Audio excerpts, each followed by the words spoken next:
Welcome to Backstage Pass, the podcast that gives you an all-access ticket behind the magic with the people who make Disney truly special, its cast members. I'm Dory, your host and fellow Disney fan, here to share first-hand stories from the cast members who bring the parks to life. From heartwarming moments to behind-the-scenes secrets, we're uncovering the magic together. So grab your Mickey ears, it's time to step backstage.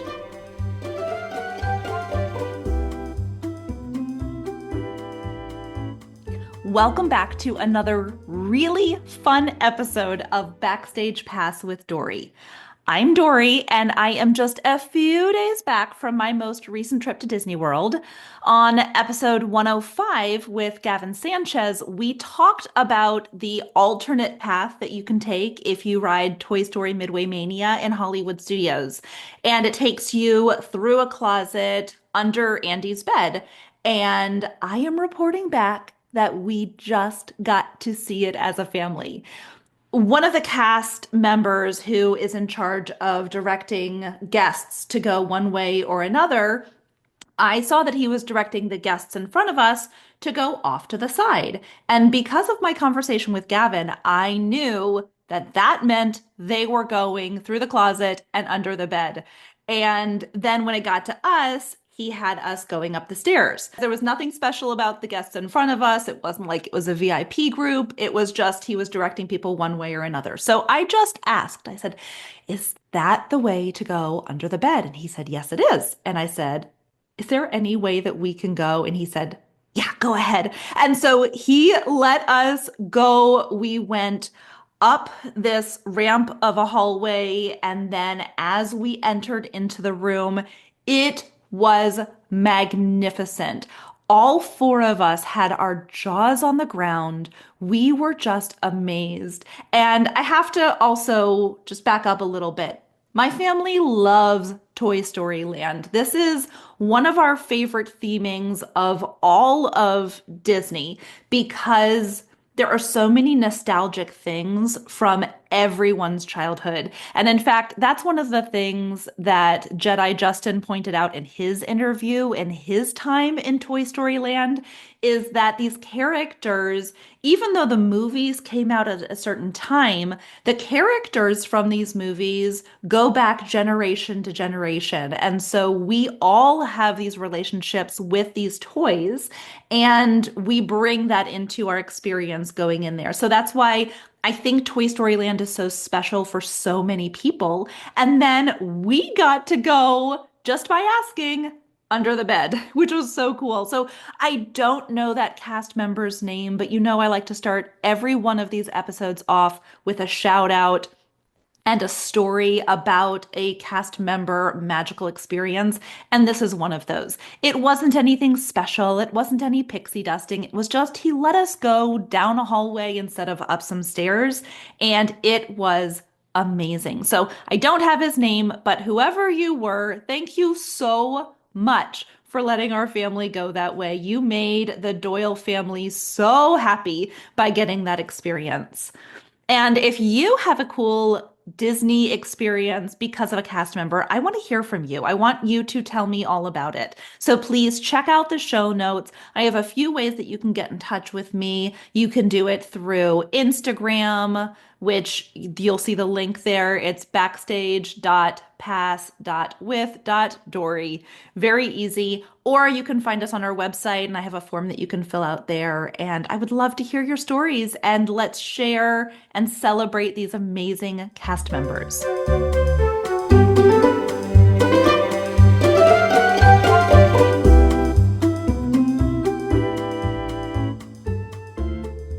Now, let's get on to our interview with Meg Patten. So Meg is a wife, a mom to 3 young children, a small business owner, and loves being creative. She is a lifetime theme park fan and was a Disney cast member for 14 years. Her first role was seasonal at Big Thunder Mountain Railroad. Love that ride. And it was followed by her full-time role at Disney Fairytale Weddings. More dream roles came along, such as a member of the Dream Squad during Disney's Year of a Million Dreams celebration, and supporting company executives on various projects. I'm really excited to find out more about what she got to do behind the scenes. When her role at Disney was eliminated during the pandemic, she turned the page to write a new chapter by starting her own business called Next Page with Meg. She specializes in story inspired offerings with scavenger hunts and themed letter bundles. So I first learned about Meg through the often mentioned Ear for Each Other Facebook group. This was a group of furloughed cast members during the pandemic that gathered together and started sharing all of their creative businesses that they had. And we've seen a lot of different cast members that have been featured on that page, more to come. But we as a family used her scavenger hunts before. They are so much fun. You can actually see us using one of those scavenger hunts on our family's YouTube page, The Doyle Adventures, in episode 18, which is called Skyliner Resort Scavenger Hunt. So if you want to actually see it in action, you can go and you can see the YouTube page. Her Facebook page and Instagram is very active, so you can check it all out there. And I cannot wait to hear about Meg's Disney experiences. So stay tuned.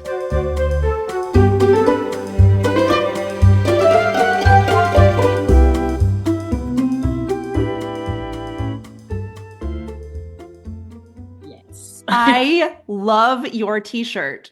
Great Yeah. homage to your start. Yes, that's what I thought when I was like, oh, what should I wear? I was like, don't overthink it. But then I saw this, I'm like, perfect. And yeah. Done. And actually, I think I even got it in Disneyland because for a while, Big Thunder merch was very good to find. So anytime I saw something, I was like, I don't care what it is. I got Yes. a train. I was like, it says Big Thunder on it. I'm buying it. Bin, whatever. There have been some really cool vintage inspired or retro inspired t-shirts that, well, Disney has stepped up their merch game when it Yeah. comes to that kind of stuff. But I've seen a lot of third-party people coming out with big Thunder Mountain gear lately, and I'm like, yes, I am here for it. My mom just gave me something. I think she got on Temu. But it's like a tin sign and it says Big Thunder. So I was like, That's cool. yeah. Because Oh yeah, my no goodness. one tells you like your first job at Disney will become like part of your entire personality. They think that. I'm still waiting on that first job at Disney. I love Disney so much, but I missed out on that period of moving down there and doing it. So this is what I'm doing instead. And you know what? Connection to the magic, and it's amazing. It's never too late to start a career there. That's definitely Yeah. one thing. Yeah. Well, my goal is my kids are completely Disney fans. Like that completely. So my goal is they're going to do the Disney College program. I'm going to move down there with them, and I'll do my own thing down there once they're in college and at the college program, and then we'll just stay there permanently. That's So a that's my goal. That's hey, that's what happened with my oldest sister. She did a college program. My parents had always thought about retiring. We grew up in Pennsylvania, and but that's pretty much how it played out. That's so Although funny. none of them ever officially did get a job at Disney. My dad would talk about it a lot, though. He had kind of decided living with the land, but that was back when they had the live cast member on the boat who would. Oh, And my dad was very good at that tour guide, very, very smart, could remember stuff like that. And because he would look at the costumes too. And he's like, oh, polo and khakis. He's like, that's hmm perfect. yes. Well, and that's a big thing is there's a lot of heat there, so we need to make sure that we're comfortable. That's a Yeah. big for me. Yes. I'm not going to survive. Okay, so let me start by saying thank you so much for joining, Meg. I know I have been working with you through your business for a couple of years now, and I am just so excited to talk to you on your life before then and then what you're doing with this too. So let's backtrack to Little Meg. There's my first ears right here. Oh my goodness. Okay, so how old were you when you first went to the parks? What was this like? When did Disney enter your life?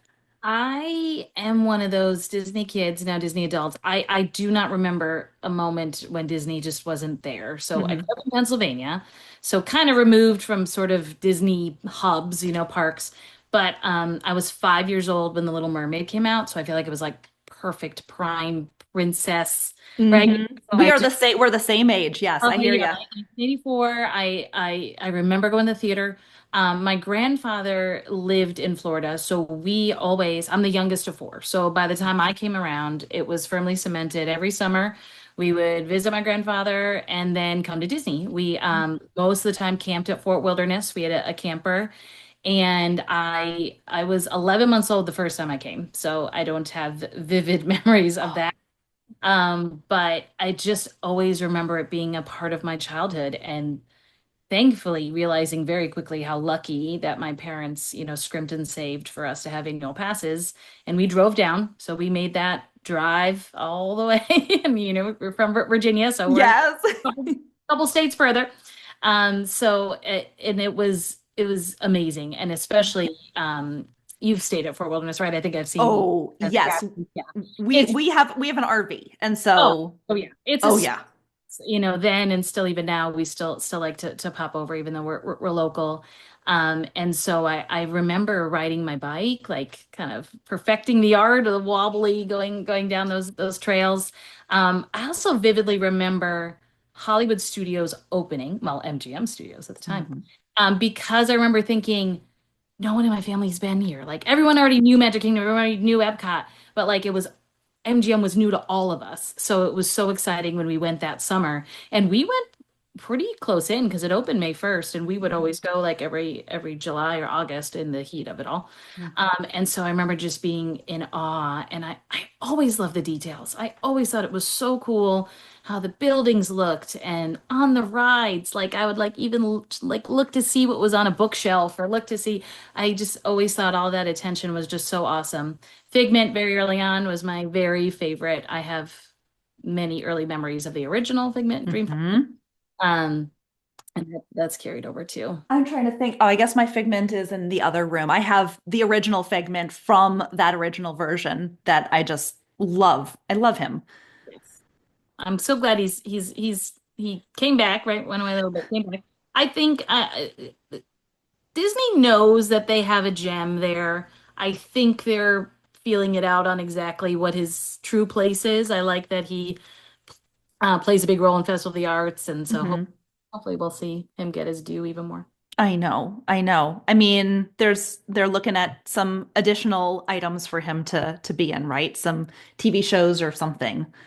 Yeah, it was funny and I wonder, I saw that the last earnings call, Bob Iger was like, I'm gonna have like, creatives look at Troy, and we're all like, I'm sorry, what exactly does that mean? Yes. What are we Yes, talking? we need details. We Yeah, need we they're need just to know all like, everything.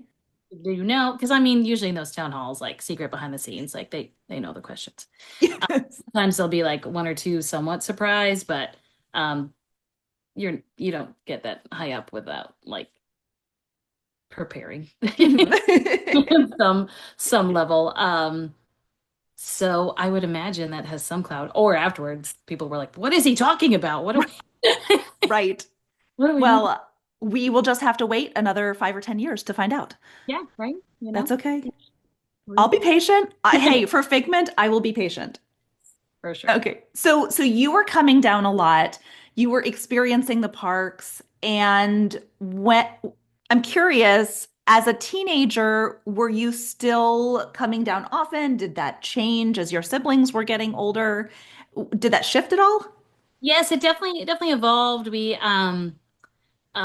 We'd started to bring down a friend or two. I'd say my brothers were kind of the first ones to distance themselves a little more. Like at first, when we all became driving age, so like they wanted to drive separate. We still drove down, but then we had like a caravan, so then they had their own car. Yeah. So I have a sister, two brothers, and then me. Okay. Um, but then, gosh, I don't know, Disney opened Animal Kingdom when I was 14, and I was like, Oh, and at the time, thought I was going to be a veterinarian or something related to animals. I also feel like that's a very 80s, 90s kid thing. Dolphins and dolphins. you might, yeah, they Give just give me Lisa Frank and dolphins. yes. So I Yeah. was, so when Animal Kingdom opened, I was just, and Disney rightly so marketed as a whole new species of theme park, and it was. And Mhm. I just was like, whoa, and it was a different way to experience Disney too. So it wasn't, as magical as Magic Kingdom was. And we always loved Epcot and the glitz of MGM. But now here was this theme park that just had a whole different life to it. So I feel like I think I grew up in a really good time to just Disney kept me on the hook, and I was Yeah. like following along. So even then, yeah, as my siblings, especially as they, went to college and all of that, I rode that train until and my parents were like, "Okay, we're not going to get you an annual pass anymore." I'm like, "Ooh, okay."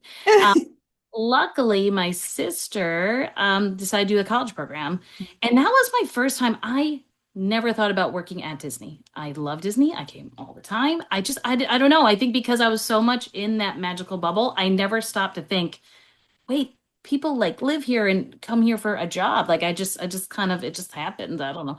So when my sister was like, "Oh, I'm gonna do the college program," it like really hit home to go, "Oh my God, yeah, like it's run by amazing people." And so of course went to visit her. Um, and so then I started to think like, oh, well, I never liked the cold. Pennsylvania's beautiful, like Mhm. Pocono Mountains. If you ever watch The Office, Scranton is a true and live place. I grew up not too far from there, but even more remote. But I never liked the cold. I never liked the blizzards and shoveling. And so Florida really had a lot going for it, even the heat. But I decided I would much rather be hot than be cold. So if I'm Mhm. extreme, then that's the one I'll go with. So my sister's like, "Well, why don't you just come down, just try it out." So I was in college, but I did not do the college program. So Okay. things worked differently back then. So let's see, this was what, 98? Yeah. Oh my God. Mhm. Crazy how you say years and you're like, wait.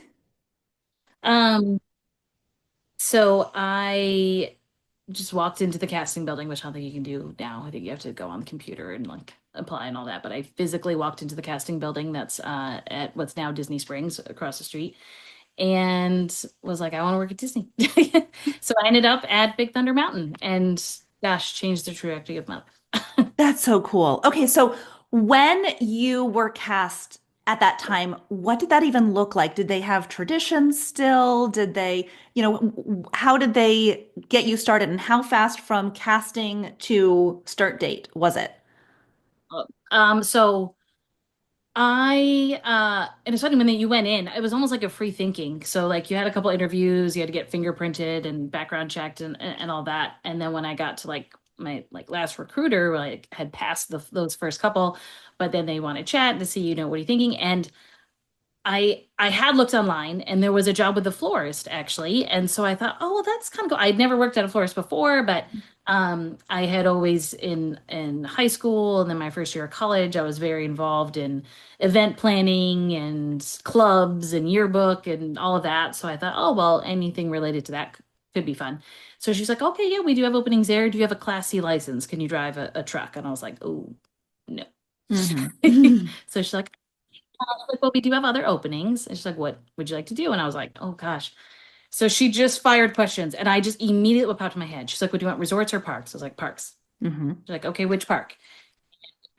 Magic Kingdom, which I then learned almost everyone says Magic Kingdom because that's like always the top. Whenever you think Disney, even Right. even if it's not your favorite, I feel like the castle.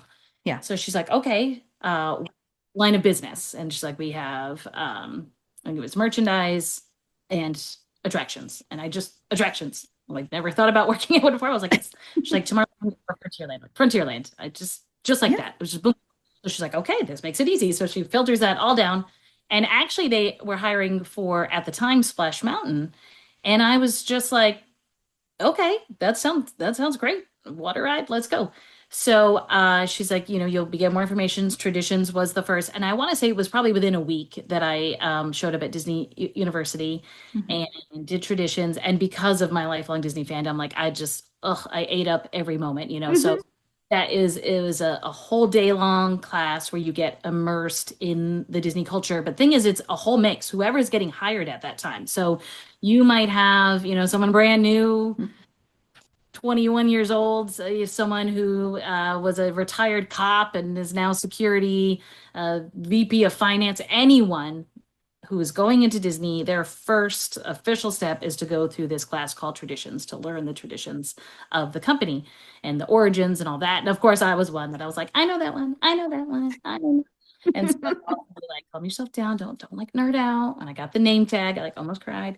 Um, and then I remember going to Frontierland probably like within a week, but then there was quite a big gap. And I was only there for the summer. I had only Okay. planned, so I didn't do a formal college program. I was just going to be there the summer between my freshman and sophomore year. I was going back up. I went to school outside Philadelphia, so I was going back up there. And so they said they didn't actually have a trainer available for Splash Mountain. So would I mind, like I'd gotten the costumes for that attraction, everything. Like, would you mind switching to Big Thunder Mountain? And I was like, yeah, sure. If it means I get trained and I can start working, let's go. And then things moved quick. I had about a week long on the job training. And again, I think it's hard when you do work for Disney because then there is this sort of like red curtain that gets lifted, Hmm. more behind the scenes stuff, and you tend to either go, oh gosh, no, no, no, I don't want to know that. I don't want to see. Or, oh my gosh, what? Yeah. Can't believe what goes on in here.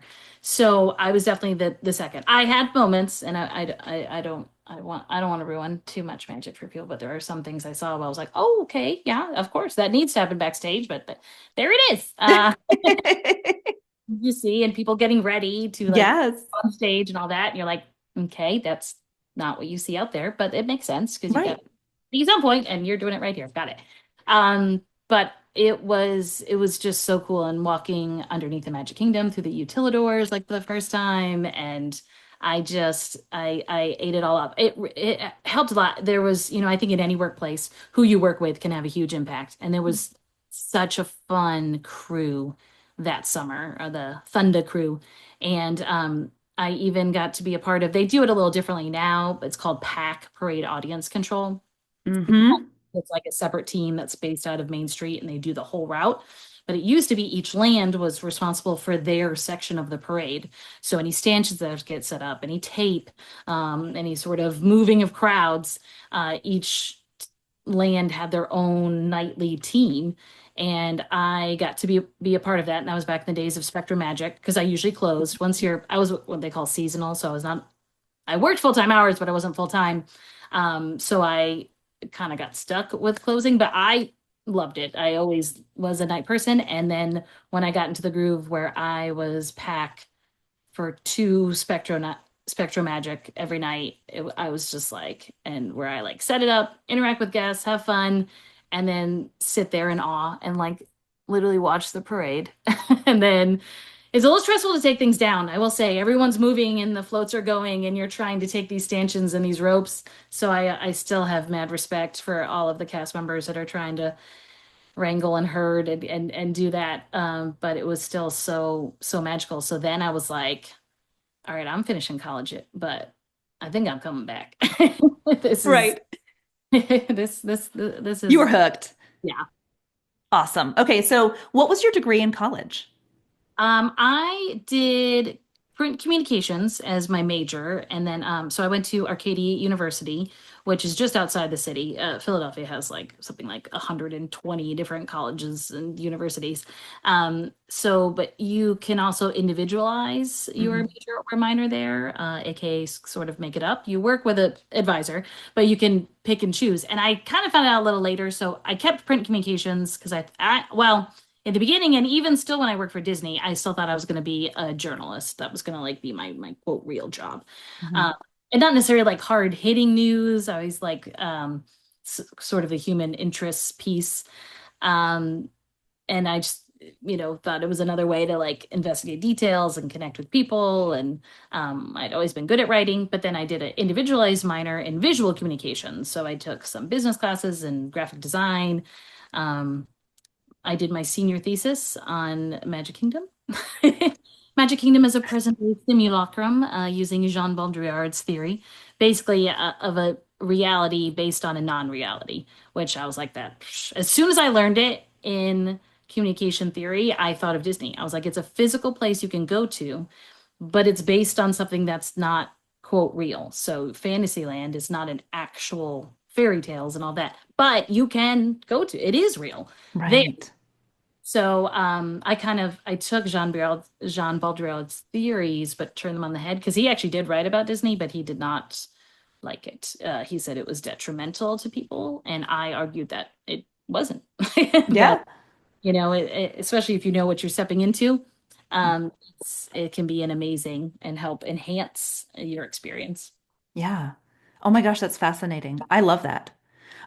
Okay, I feel like I want to ask you so many more questions about that, but I also want to like fast forward. So you get your degree Yes. and then I'm going back to Disney. So what happens next? Yeah, so at that point I'd went, okay, I don't, you know what, I finished college. It was a smaller liberal art school, so I got exposed to a lot of different things and experience. Being close to the city was great. And I was like, I like journalism, I like writing, but that's not where I want to be. So I'm like, let me kind of throw more into this event planning, event hosting realm that I had done in like physical experience with events at school and all that. So I found Disney. So I never did a formal college program per se, Mm. like my sister did. Like she went down during the millennium. She was merchandise at Frontierland, actually. So Oh, how another, fun. yeah, I chose Frontierland, following in her footsteps. Because yeah, when when it was 2000 and yeah, I just had my dates mixed up. 2000, I was like Mhm. 98, I was in high school. 2000 and because I graduated 2006. So I worked at Big Thunder the summer of 2005. Yeah. When I graduated 2006, that last semester, I was looking at different internships. I applied to several, including Magic Kingdom events. I thought that was so cool with parade filmings and very Merry Christmas parties and like all that. I'm like, how cool would it be to be a part of that? Didn't get that one. I applied for Fairytale Weddings. Hmm. I thought, oh my gosh, what a dream job, which me and 45,000 other, especially women, the J-Lo movie, The Wedding Planner, had Hmm. like everybody wanted to be a wedding planner. So I didn't. But I did get a job, and this is where I really started to open my eyes even more at the huge operation that Disney is. Hmm. So I got hired as an intern into sales lead management, and I never really heard that kind of term before. So sorry, oh my gosh, it just went out. Okay, I'm back. I has yeah. Okay, so I got hired into sales lead management, which I learned very quickly. If they just swapped the name of that department, it would be less confusing. So we manage sales leads. Okay. Any, especially the larger group, but it was connected to events. However, it was a desk job. So over in Celebration, Florida. So I also got exposed to that. I knew Celebration, Florida existed. In fact, we had even gone over to visit it when it was all announced that Disney was making a town. We like toured a house back in the mid 90s, all of that. Nothing ever came of it. We didn't buy a house there, but I was in one of the office buildings there. And, if you would go to DisneyWeddings.com, DisneyConventions.com, and there's a phone number at the bottom, they actually all, now they're behind the scenes, they all go to the same spot. Uh, myself would answer the phone because a lot, especially weddings, people are just excited. The amount of calls I took where they weren't even engaged. Like they were just wanted to know, you can really get married at Disney? What is it like? So rather than have the full-on department sort of field those questions while they were trying to plan actual weddings that were happening. So that's why those got pushed us. Now, if it was, Mhm. yes, I'm getting engaged or I am engaged, we are thinking of a date, then I type that up and then send it to the actual fairy tale Yeah, wedding. we know these people are legit. Let's actually move forward. Yes, yeah. This Yeah. could actually lead somewhere. And actually, the first ones you learn is weddings because although those folks are very excited and passionate, it's pretty cut and dry what that looks like. Mhm. Conventions is a much bigger beast, and we're dealing with travel planners who, and they've got anywhere from a couple thousand to tens of thousands of people coming. So those phone calls are very different, and so you learn those secondly. So I learned a couple things with that. One, like I said, I was exposed to a whole different part of it. I had worked at Big Thunder, and I'm watching Spectro Magic, and I was like, oh my gosh, this is amazing. To sitting at a desk, to answering phones, and I was like, okay. One thing I learned that there's a lot of different jobs at Disney. There's so many different parts and pieces. So which part do I want to be in? And do I like this particular part? One piece I definitely learned is I don't want to sit at a desk all the time, Mhm. 8 day, 5 days a week. It works for a lot of people. And again, I had a great team there. There was about 5 or 6 interns, and then also a team of full-time people. And actually, there's even still one coordinator every once in a while. It just seems like throughout my career, I've either we like swim in the same circles, and we always still remembered each other and would acknowledge each other and all that. So it's always fun. Always build bridges at Disney. Definitely an important one too. Never burn a bridge, because it will Mhm. back around. You will see someone from 10 years ago. But then I had an opportunity I call it my externship within my internship. So literally the department that sat right next to a sales lead. It's called event services, and they were running into their very busy season. And so they needed help. So they knocked on the door of one of my leaders and said, "Can we have one of your interns? We're going to be drowning, but we need someone who can jump in quick and who can just learn as they go." And they tapped on my shoulder and they said, "Hey, would you literally like to move down 2 cubicles? So you'll still kind of be with us, but you're really gonna work with them." So I really didn't ask too many other questions. It was something different, so I said, "Yeah, let's go." Mhm. And so then what I learned, essentially, they event services was like uh, uh, it was all Disney, but they like provided a service within events. So they didn't necessarily plan the events.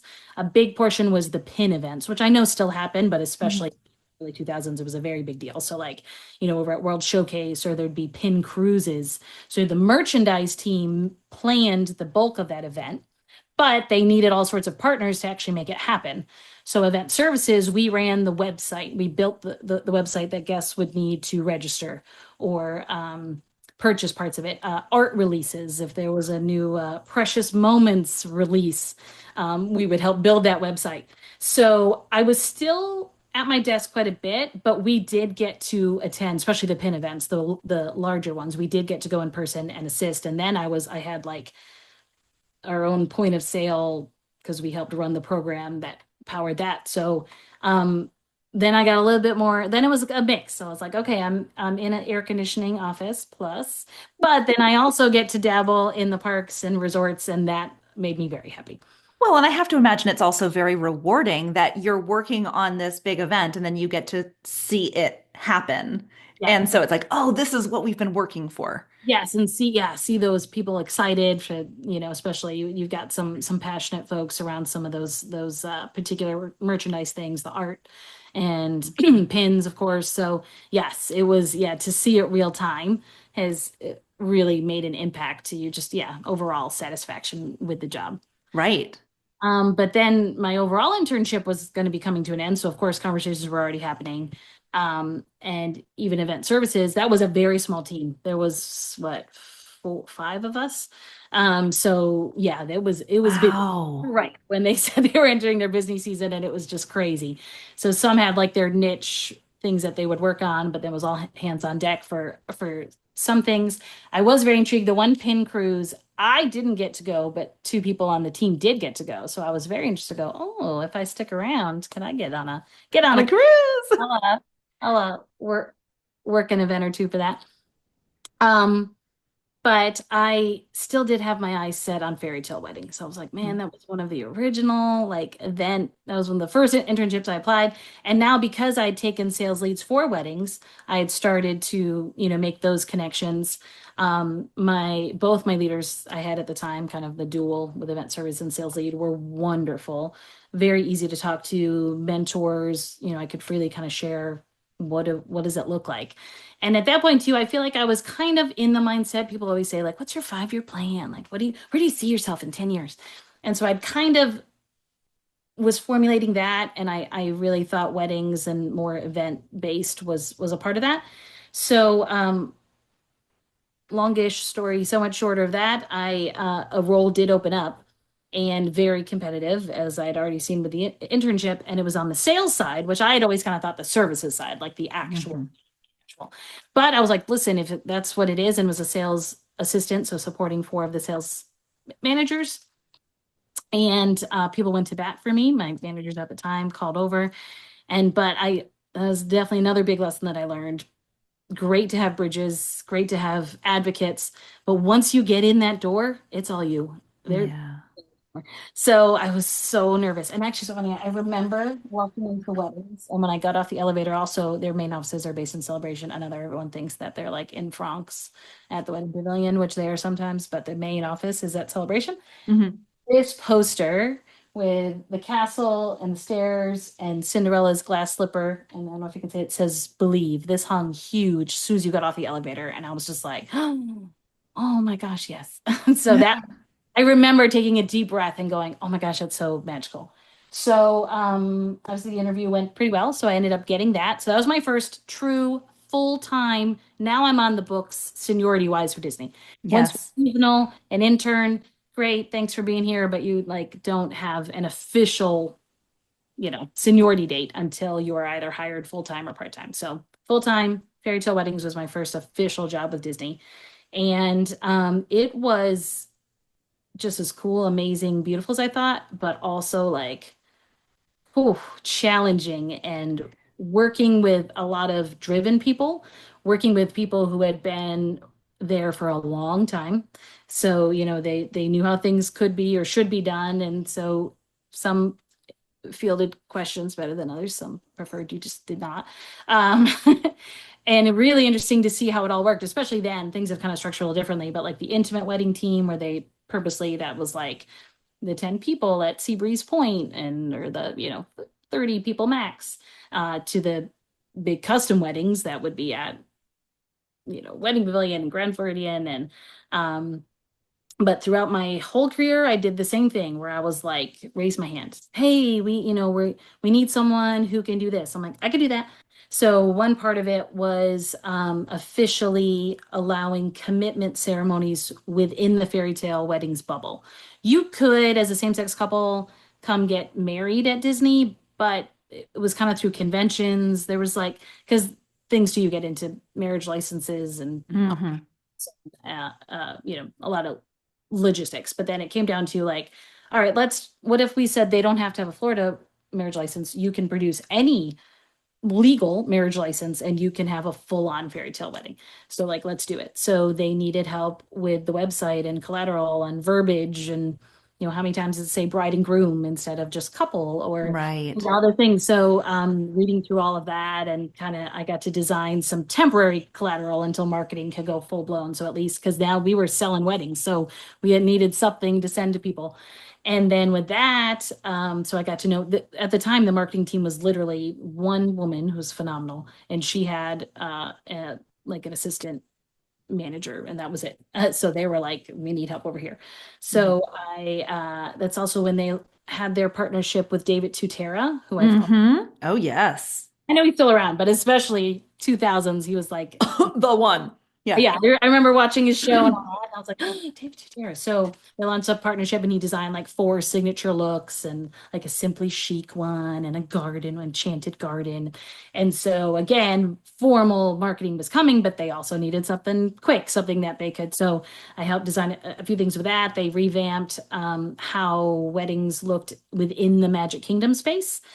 Which has evolved so many times. It depends who's the vice president of the Magic Kingdom at the time and what park hours look like, because they're like, sure, you can do it at 3 a.m. Like, because the park was very focused on not interrupting the general guest experience, which you can appreciate. Hmm. But then there was a moment back when, now it doesn't exist, but when Swan Boat Landing was still there, even years after they took out the actual swan boats, there was those kind of gazebos or whatnot lower to the water, which used to be the loading dock for the attraction, and but then they kept those as just sort of you know rest places. But then we're like, well, what if we did weddings down there? It's off the beaten path. So again, we need something quick. We need marketing. We have to be able to sell this to people. So it was really cool to kind of dabble in all of those things.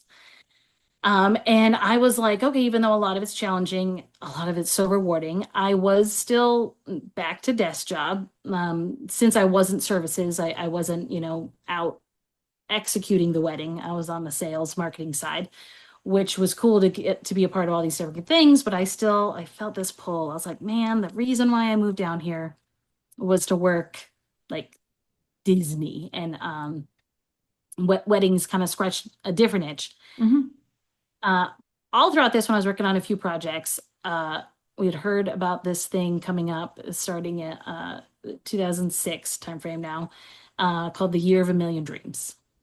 So I don't know if people remember, Disney obviously still has marketing campaigns. There's always some sort of, Disneyland has its 70th anniversary coming up. So I think it's Celebrate Happy, with Disney World's 50th. It just happened in 2021. It was, the most magical celebration. So, but there was a time period where like marketing, that was like that was their thing. Like again, especially if it could be an 18-month celebration, not just 1 year. So Year of a Million Dreams was coming, and there was a lot of buzz about it because it was something that they had, to this extent, had never done before. For like, I think the 20th anniversary of Disney World, there was, when you walked into the Magic Kingdom, you could randomly win prizes. I do remember going. I remember going. They had like a center, what's now Town Square Theater. We can meet Mickey and Minnie back when that was the Walt Disney Theater. But they had a whole setup, and I remember you could get like a special button and put when you first came to Disney and stuff. But we never won. I think someone even like won a car back then. But they decided to get back into the giveaway, and the Year of a Million Dreams with the goal of giving out literally 1 million prizes across Disneyland and Disney World. And so I was like, this sounds crazy and amazing, and I don't even fully understand it, but I'm going to apply. I did get it. So I was like, okay, well, I heard that like thousand, and all parks, resorts, what they call backstage. I was in a backstage supporting role. So many people had applied. So I was like, okay. Because everyone wants to be a fairy godmother. I mean, Yes, that's like right. the Yeah. ultimate. And another, like, one thing you learn in Disney, and I don't know if this is as true like in the outside world, but like being a part of an opening team of something. I can only imagine right now the team members at Epic with Universal, like there's just this buzz to be able to be the first people to introduce something, to be the first people to learn something, and to share in that.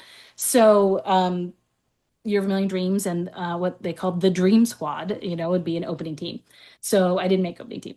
Then a second round open, like a couple months later. I didn't get that. So I was like, okay, well, maybe this is just a little too much and I'm kind of too far removed from the operation. But I started to also kind of be like, oh, well, you know, they always say, like, say it out loud. Like, what do you want to be? Either one, you can help manifest it, but two, you don't know who's listening, who again might know someone. And so I was having lunch with someone I'd worked with in event services, and she was very sweet in general, but very chatty about it. Oh, why would you want to be Dream Squad? Do you know about it? I said, oh, well, I know it's about giving out prizes, but it just sounds so amazing to be in the parks and with the guests and just connecting in different ways. And so she's like, okay. She's like, you know what? Can you send me an email with like everything you just said and like why you want to be on Dream Squad? I was like, okay. And I really didn't ask too many other questions. So I did. Well, it turns out her husband was one of the managers on the Epcot Dream Squad team. He was like, well, it was connected to guest relations. It was a separate, but the way it was managed, guest relations kind of helped the day-to-day operations of Dream Squad.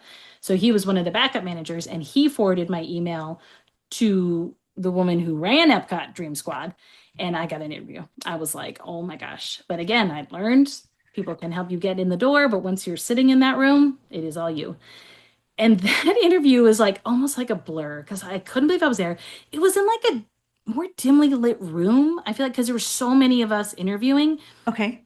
had like several different rooms. So for some reason, I remember it wasn't like dark, but it wasn't. Sometimes you're in a big conference room, but it was like two other leaders and asking about my love of Disney and my journey and why would, especially when I said fairytale weddings, everyone's like, oh, you work for fairytale weddings? Like, why would you want to leave? Like, it's an apartment, but like, this is just, a once in a lifetime. Um, so I got it, and it was, what was really crazy about that is what I did know about the role, and that you would be giving out, especially now. I wish I was opening team, but then I was kind of glad that I was a little later because then I got to see more of what the Dream Squad did, giving away Nights in the Cinderella Castle Suite, giving away Dream Years, which PS I bought these secondhand. Cast members were not allowed to win them, so I did not obtain this through nefarious. I was so excited. I saw it at like a flea market. I was like, are you joking? So I'm like, take my $15. Um, Only 15? That's amazing. and actually there was a couple different iterations. This was the first one, and I Okay. really love this one because on the back it says live your dream. And so I Oh. And I love, so they give out these, they give out pins. This was before, um, you know, obviously before Fast Pass Plus and Multi Pass and all that. So one thing we gave out was a Dream Fast Pass. It was a physical card where it had little tabs that you break off, and you like gave that little tab to Mission Space, and you got to go through a special entrance, and then you gave the little tab to Test Track. So you got one ride for each direction. And so I always loved giving out the ears though, because there's no explanation needed. It didn't matter if you spoke English or not, if you were a child, if you were adult, you know what Mickey ears are, and Mhm. people just immediately put them on their head, and it was just like so cool. So to see some of that happening, and so to know I got to be a part of that, I was like, oh my gosh. But the thing is that that was one of my first, what they call a TA with Disney, so a temporary assignment. Mhm. And sometimes, it's a 6 month or, 12 month or 3 month. This, they did not define it. And they told you that because I think they wanted to really see it was an amazing, wonderful job, but it's very different than anything I had ever done. And Mhm. so I think even the leaders wanted to make sure that the people they chose, like, okay, you interviewed well, but can you really do it? Because a lot of it is very independent. Giving out prizes was amazing and magical, but there was also a component called super greeting. And so I worked at Epcot and what was then Downtown Disney, now Disney Springs. So when you're super greeting, which was a majority of your time, you were by yourself, so independent, and expected to roam the park and help guests. I was teased, amuse yourself and others for the next 8 hours. So, I'd always tell new people, I was like, if you see someone with a map, almost guaranteed easy interaction. Hey, do you need help finding something? Or hey, where are you headed to next? Or and we were, although a lot of people we had these black messenger bags, and a lot of people were like, oh, you have this castle suite in there. I'm like, no, but we had bubbles and stickers and we always got really good pins to trade and we had some ways to make some magic. I took Mhm. people on Soarin' or all that, and we were empowered to do a lot of things more than the average cast member, which I think was huge for Disney because overall cast members, I think people had always heard the story. You're always definitely when you're in traditions, you're taught the story like, oh, if a guest drops their popcorn, go get them another popcorn or like Mhm. as they get one bite of their ice cream and then it just falls down. Cast members are empowered to make a lot of decisions like that. They can't give you a free hotel Castle stay. Suite. Yeah. So, but those on the Dream Squad, we were given a few more tools than the average cast member, especially too, it coming from Big Thunder. So I remember being a day-to-day operational cast member, which I loved, but it's also restricting. Like I have to run this attraction safely is the first. Mhm. So I want to make magic and I want to chit chat and all that. But if it has to do with me hitting an E-stop or all that, that has to be my main focus. Yeah. So whereas Dream Squad, you basically existed to spread pixie dust and to solve things, and we were the precursor, the blue shirts that are out there now, we were some of the precursors to that, except we didn't have an iPad. Well, iPads didn't exist back then. We didn't have we had very little digital tools at our disposal, so you got very creative. So now, did you have a quota? Like, did they say at the start of the day, "Hey, here's what we want to give away, go"? Or So yes, as a day-to-day Dream Squad person, you were not privy to that level of information. What was okay. really cool, my whole arc, they ended up extending the Vermilion Dream, so it wasn't just 2006 to 2007. They it was so popular between guests, Mhm. especially, and cast members, and it did drive attendance because people are like, "Yeah, I'm going to Disney." See, and the fact that you could even go to Downtown Disney to potentially win something, so you didn't have to set foot in a park. So it went all the way through the end of 2008. And I got the opportunity, kind of my TA within a TA. Yeah. So I was working to leave weddings for potentially a 3 month TA, and I was there 17 months. Oh, So wow. worked So out for almost the entire time that it was ex in yeah. So the existence. first, so I was there for the tail end of the first year, but then I was there, and then I wasn't opening team, but I was closing team. So I Yes. closed down the Dream Squad, which was sad, but also very interesting. But then so once I was like a coordinator, and our offices were at Feature Animation, which is behind the backstage there at Hollywood Studios. I got to see even more. So it was a federally registered sweepstakes. So much like when you um, you know enter here to win and there's always legal mumbo jumbo, we had all that. We were bound by certain laws. And one thing that was a part of it is it had to be random. So meaning the least amount of people had to be in the know. However, they were very strict on how we could award it. So even as a day-to-day Dream Squad person, I didn't know necessarily what we were awarding that day, but I had to know the proper ways to award anything that could come up because if we got audited or, something like that. So there were hundreds of locations across all four parks and downtown Disney on what was the quote line of delineation or spot where you would win. So let's say if I as you know what, I was just telling my husband about this one yesterday, sir. The other day we were at Epcot, so it made me think of it. When you're on the second floor of the aquarium, Hmm. and you come up the stairs or the escalator, and you go down that sort of longer hallway to go in the. When you first went from where you ascend on the stairs, crossing into that hallway, that was one of Epcot's lines of delineation, and so you would win but it was random. It could be ears. It was always the same prize grouping. So if we were giving away ears, we were giving 100 ears. We were Hmm. fast passes, we were giving 25 passes or 75 fast passes. But it was all sealed in envelopes. So as the team, it was kind of cool and exciting. And it was certain time stamps. And it would be 10:31. Like it would be a completely random time and a certain time when we could open the envelope to even see where we were going. Now the manager had a master sheet, and they were nice, and they especially like Magic Kingdom only covered Magic Kingdom, but Epcot covered Downtown Disney. Animal Kingdom covered Blizzard Beach. That was a very interesting place to award. And Hollywood Studios and Animal Kingdom, I think, would share. Was it Typhoon Lagoon? And then when they even dabbled in the Wide World of Sports for the second year, which was also very interesting to award to is you just have different types of vacations at water parks and sports. People who are not necessarily, they're there to compete. You say you want a night in the Cinderella Castle Suite. They're like, awesome, but I got a game tomorrow at night. I'm like, so Right.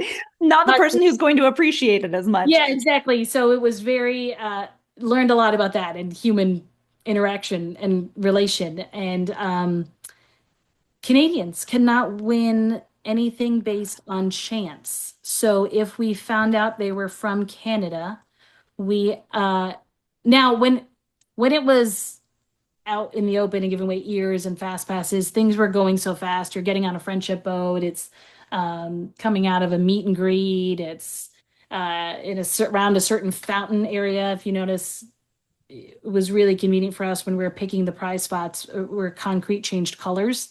I don't know if it's still true now, but like outside AMC, that big fountain that's there, Hmm. concrete around the inner part of the fountain was a different color than what was on like the main walkway. So our line of delineation is when people crossed over into that concrete around the fountain and you would win something. That we didn't ask where you're from because it was just so crazy. And depending on how busy it was, we would give them out in 30 seconds. Hmm. Now, giving out hats at the Morocco boat dock at 11:03 would take a little longer because not only have people not, especially then, World Showcase opened at 11. So for people to enter World Showcase, get as far as Morocco, and then want to leave on the friendship. So we sometimes would stand on that location for quite a while, hoping, making people to come. Because that was another rule. We couldn't yell, hey, come down to the boat dock. We're giving away free stuff. But you could just sort of yell, hi, are you enjoying your stay? Oh my God, you should ride the friendship boat. Don't you want to ride the And I just think about it now. Some people like would catch on and go, oh wait, those are the people because we had these white vests and had the Million Dream logo. But I think now with social media, they would not be able to run it the same way. Oh my God. Mm-mm. Would like No, people yeah, would know immediately that costume, I'm going right to that person. we already got stalked and hounded in some level. So I would, oh gosh, it would be so cool if they brought it back, but it would have to look very different. But then the like specific prizes, the Castle Suite, we gave away dining packages, Disney Vacation Club. That was really cool. I got to be a part of giving a few of those away. Adventures by Disney trips, cruise. That was a butt in a seat. So that would say Soarin' at 236. It's different carriages, A, B, C, which carriage, which row, which seat. Hmm. You would specifically go, okay, and you're like, okay, 12. And we'd kind of like sort of slyly look to like, okay, is it a child? Because if you're under 18, then you had to have a guardian with you because you have to fill out paperwork. And when this all started, like Disney sort of reached out around the world and said, hey, we want to do this cool sweepstakes. Um, can your country participate? And gosh, I think it was Denmark, Sweden said no. So if you were from one of those countries, we try to like not reveal what we were doing. We go, oh my gosh, is this your first visit? No, oh my gosh, where are you visiting from? Oh, Denmark? Oh my gosh, that's far. Is that where you live, like full time? Yeah. Oh, that's over. Well, have a great day. And they never knew that they could have won the castle suite. Right. But then we'd had to go on to then it was another envelope to open to see our next. Okay. So there was always a plan B. And then, oh, that's how I started. So Canada said that their people could. I started this part of the story. There's so many stories of Dream Squad. Ugh, I could talk all day just about Dream Squad. But Canada was interesting. So they could win, but nothing based on chance. I guess even the way like their lotteries and stuff work in Canada is different, and it could be different now. But that's this is how it was in 2007, 2008. So if we found that they were potentially a winner of a larger prize, we had to give them a math problem. And it was like 250 times 2 minus 7. And they had to answer it correctly. And we couldn't help them, but we could be like, oh, no, yeah, oh, let's just, why don't you look at that one more time? Or there was one time a mom, she was just so flustered. She was like, oh my gosh. And her like 7-year-old son helped her. And I was like, Yeah. you should listen to him. Yeah, He's very smart. Yes. and so those were cool, especially the castle suite was so like just had a magical aura about it and it happened immediately. The cruise was so cool and Adventures by Disney, but like there was more like time in between. But the castle suite, you were basically like whisked out because it was that night. And so wherever Hmm. you were, whichever park, and we had people move flights to be like, I'm not missing this. We had people um you know, and it was a max of 6. And so sometimes you try to, oh, well, we have 5 kids. Okay, well, how old you're, so it was logistics quickly. That's definitely where some of my event planning came in and we're talking with the different teams.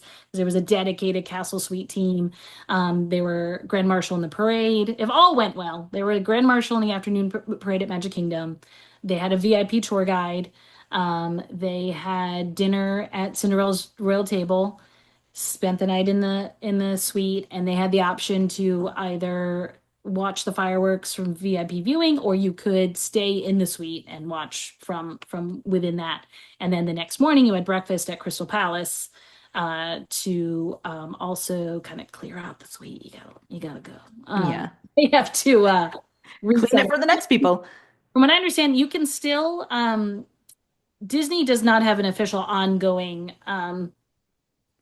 sweepstakes. Oh, well, except for cast members. There are opportunities when cast members can opt in, but again, it's still a sweepstakes. It's still Yeah. random. But there are, oh gosh, I just saw one. I think Make-A-Wish. Yes, they're doing one for Make-A-Wish right now. I've seen, I think AAA. So there are certain Mhm. companies that will partner with Disney where even general folks can. And I think there are even been some still larger companies, but have worked out with Disney, like gosh, I think maybe Google did one, like even within their Google folks. So there's still opportunities now. It is true that you cannot purchase it. That was a big discussion, especially when Year of Dreams was ending. Like this suite is so awesome. What do we do with it now? There was Was the suite created for Yes, so it was Wow. that's one thing you definitely learn about Disney when if you ever have the opportunity to do any backstage tours, I highly encourage people to do it, knowing you're gonna see some behind the scenes. So if you want to see magic, but you really get to see kind of nooks and crannies that Disney's very creative with. So obviously you can walk through the castle, Bobby Boutique is there. And then if you've eaten at Cinderella's Royal Table, that's on the second level. So of course, connected to that is a kitchen and all that. But then there are some kind of other nooks and crannies that were offices. Originally, when it was first being planned, it thought it would be some sort of space, kind of like Walt Disney had for his family above the firehouse. And then when Walt passed away and plans changed, his wife Lillian said, I couldn't stay there without him, so I don't want that. So then it was kind of like, well, what should it be? So it was kind of nothing storage. Then it was the first like telecommunications office. If you called the Disney operator, you'd actually have a couple women who were sitting up in this space. It's not Wow. it's like as far as a hotel room goes, Mhm. um, it's spacious. The bathroom is huge and amazing. But like think you get two queen beds. Now it's just very opulent and designed and as Cinderella's guest. And then there's like a smaller sitting room, but it's not a ginormous space. It is near where Tinkerbell has to go on her journey to get to the top of the castle. She doesn't like walk through the living room, but it's kind of in that space. Um, so yeah, then when the idea was thrown around, what if we were doing this Year of a Million Dreams thing? We need something huge. We need something really cool. What if you could stay the night inside? And I heard that a couple different things were thrown around. Is there another space in the parks where you could stay? And all sorts of ideas. I don't know all of them. We would have some of those discussions. We would like, which spot would you like to give away with? And my one friend always said Tower of Terror. He's like, but I want it to be scary. Like it needs to be like you're Yeah. staying in the Tower of Terror. I'm like, that'd be cool.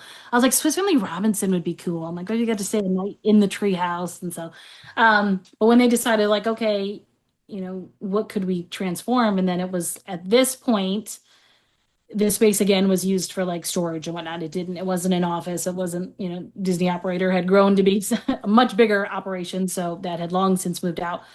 So they're like, what if there was a lot of restrictions with it because how you get to it, the elevator that goes there, um, you have to make sure that it was only for guest use at certain time periods because, like Cinderella Royal Table is there, it shares that elevator, so Cinderella needs to get up to her dinner and breakfast and all that. And so can you sort of a lot of logistics with that and what does check-in look like? And that's when they said we need to have a dedicated team and there's Mhm. an office right outside where that castle concierge person stays. So no one gets a little looky-loo, especially at 2 a.m. Like, oh, I'm just gonna go down in the castle and wander around Magic Kingdom. They will get stopped immediately. The cast Yeah. member, "Oh, is there something you need?"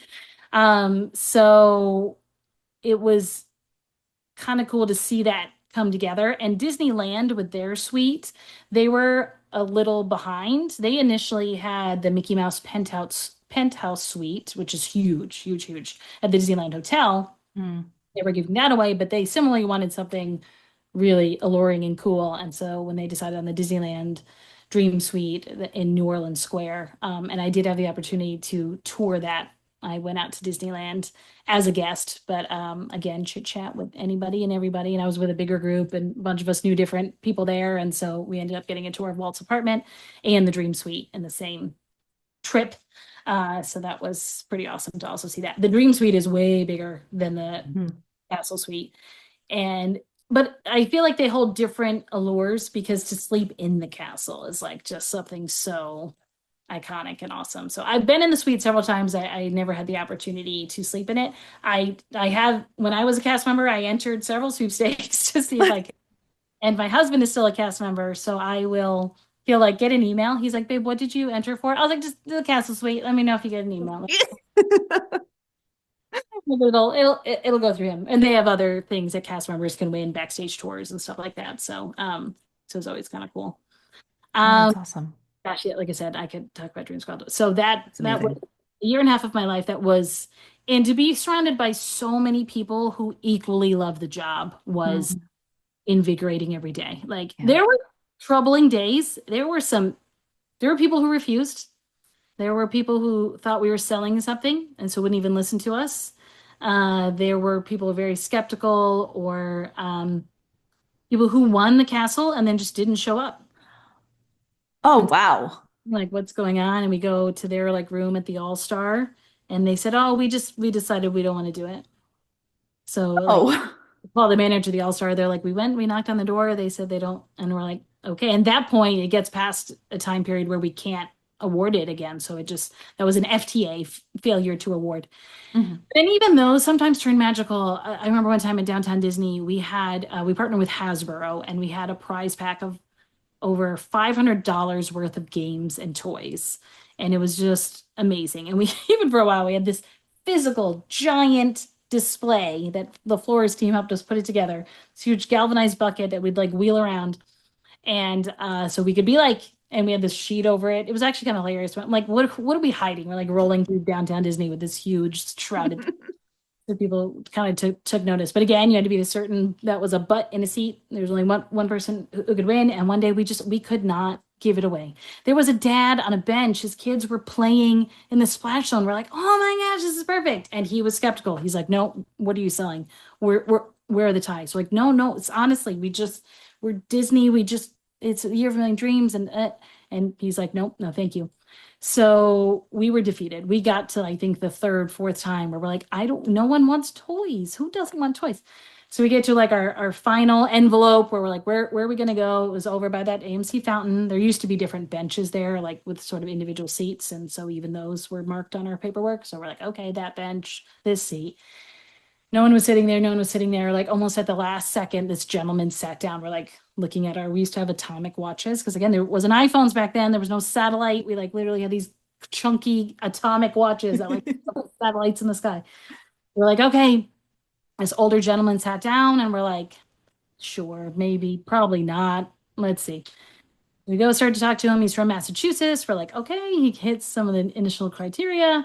So we're like, you're in the right place at the right time as part of the Year of a Million Dreams. We'd like to award you with something very special. Do you have a few moments? He's like, oh, okay. He's like, I'm just waiting for my wife.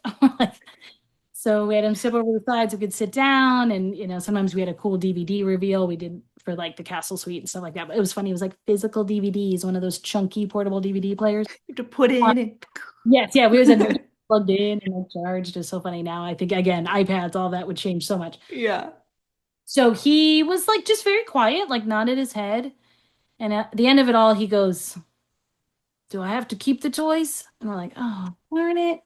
So now we're like all defeated. We're like, no, but already had the paperwork. Like you have to sign to say I refuse this prize, so you couldn't come. Mm-hmm.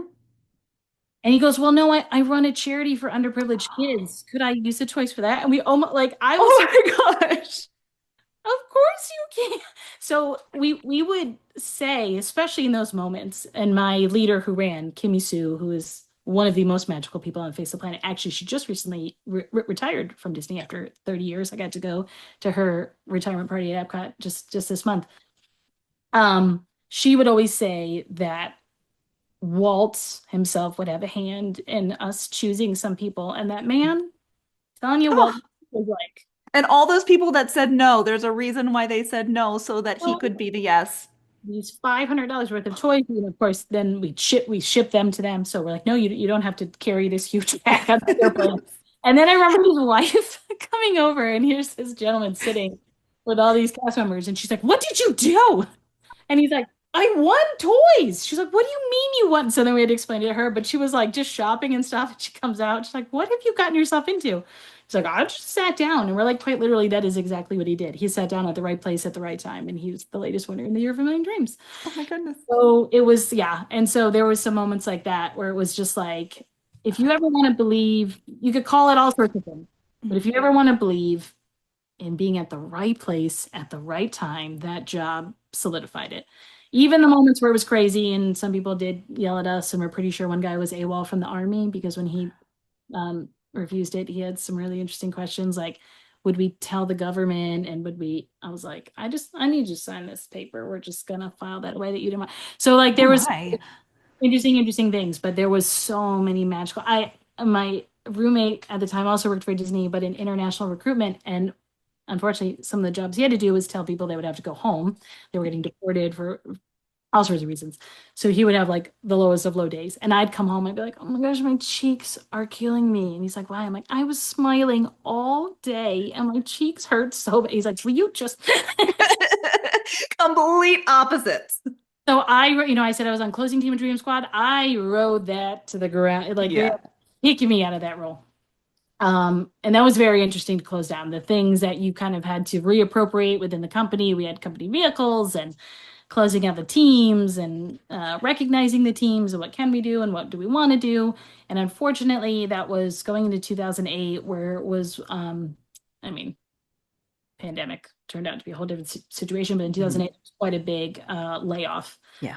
And so that was going from one of the highest career points to a very scary point. There were job hiring freezes, and I was away from weddings for over a year. They did not, and they were very clear. They're like, you were great here. We are not holding your role. So if you step away, 3 months, 6 months, 9 months, turned out 17 months, you could apply again, but we're not holding your spot, Yeah. which understandable. They need to keep going. And then I tried to go back into general Disney World when there was a hiring freeze. So, a lot of stress, a lot of scariness. And I essentially took whatever was available. And in that moment, it was Typhoon Lagoon slide ops. And I was like, you know what? There's a Hmm. lot worse places to be than in a water park, standing in water, even on hot days. So, okay, back to my operations roots. And then, still though, I had done what I'd always done my whole career. At this point, I'd learned 5-year plans just weren't going to work for me. Disney had so many magical opportunities that I just wanted to be open. I raised my Right. hand when the opportunity came and learn. I would talk to so many different people and what they did. Um, and when I had moved from the operational of like Epcot, Downtown Disney awarding during the Year of Many Dreams and moved to like a coordinator role at Feature Animation, I had the opportunity to talk to a lot of different people. And I had started to work for another support or kind of help a few projects here and there. Um, I was, my initial major was in journalism and communication, so I was still, skilled at that. I kind of taught myself how to make PowerPoint presentations and things like that. So I started to help support with some side projects and executives even on what needs they have. And so because I did that, literally, I was signed up for Typhoon Lagoon. That was where I was going. And a director at the time, Deb, who was in charge of the department I've been helping, she said, "What if you don't go there? What if you stay here?" She's like, "I don't know exactly what this looks like. The company's in a lot of change and shifting, but I could use you." And I said, "Okay." Hmm. Gosh, that started a 7, 8 year journey, which a whole arc. But highlights of that were getting to roll out My Magic Plus, which I was a part of it before it was My Magic Plus, before they knew what they were going to call it. NGE at the time, Next Generation Experience. Um, and very hush hush. I mean, it was like super secret squirrel, as we called it. Like, I could not, people were like, "Oh, what do you do?" I'm like, "I'm just working on the basic operation of Walt Disney World, aka changing the base experience of Walt Disney World." And Right. it was always interesting to look back. We got to a point in the project, which of course got delayed so many times. This is when, we're creating magic bands and going from paper fast passes to Fast Pass Plus and tap tap to pay and touch to enter the door. This was before, like, you couldn't go to every Walgreens and pay with your phone. Like, you Right. didn't have your phone. That wasn't, so we were working with technology. We worked very closely with Apple. It's funny, Apple had shared with us that when they released the iPod, so if anyone, I don't remember like the iPod That's Nano, right. right? Maybe, I don't know, 35. 3 songs. Yeah, exactly, right? I think Yeah. there was like one game on it. Um, they knew they wanted to release the iPhone, but they also knew the consumers were not ready for it. So like, okay, let's purposely release something. They also, technology also wasn't quite there. They're like, let's purposely release something that kind of is a little baby step to go, it'd be really cool if you didn't have a Brilliant. CD player, if you just had a small little electronic and you could listen to, yeah, your 10 songs wherever you wanted to go. And they didn't skip and they didn't, because all this, us geriatrics, remember when our CD, if you didn't Oh have my your gosh. And you had to tap it sometimes to get it to spin right or again. And slow it or yeah. yeah. Or if you like you didn't have a CD player in your car, you had like the cassette converter, So it was Yep. groundbreaking for Apple to do that. So when we started to work, when Disney, literally in the beginning, there were 6 people put into a trailer behind Epcot, tasked with, we could build a brand new theme park, we could build all this stuff, but let's really look at the base experience at Walt Disney World. Are we where we need to be? And if we're not, what should we be doing? And those 6 individuals births My Magic Plus, essentially what became My Magic Plus. And there was all sorts of things. One guy was a big golfer and he had this wristband thing he would wear and when he swung, so it would tell him the like, I'm not a golfer, my husband is, but like the trajectory of his swing and how far the ball went. but it was because he wore this band. So that kind of was like, well, what if there's something they could wear that would integrate? And things were so choppy, right? Like how you checked in was this room key, but your ticket and like how could they integrate more things? And so much work was done with like, okay, drive to Magic Kingdom, park your car. How long is it until you're standing in the Magic Kingdom? And what are some barriers that are in the way? And what are things that Disney could do differently? What could they make more magical? And I think eventually, this was way before the specific words were spoken, but you get things like the Skyliner and things like that to go, okay, how can we better move people? And not that any of those things are perfect. And even I'll tell you, rolling them out was I'm sure it was a headache. very imperfect. Um, but also really cool. I will never forget the first time. So we got to, be among the team that would like test out the Magic Band. So the first time I got to wear a Magic Band and like had a test day at Animal Kingdom Lodge and like got to I was like, oh my gosh, this is That's so so cool. fantastic. Like, and then to see them out in the park. And our role was really interesting where we were in our department because you had the big wigs who were thinking of these big ideas, and then you had the people who were approving them. And so then you had like operational people who need to do it day to day. So like how do you get these cool big ideas where we're changing pretty much everything you do and operationally day to day make it happen? And so in this case you have training and HR and the daily operation leaders. How we our department was like right in the middle. Like, okay, these are great ideas. Here's how to happen. How can we help bridge that? So doing large scale presentations of like this is what this looked like and what is it. Then everyone asked, well, what does it mean for cast members? Do we get to use it? Do we get a match? That was, oh my gosh, so long. When is Mm. our match band? Do we get a match band? Why can't we have a match band?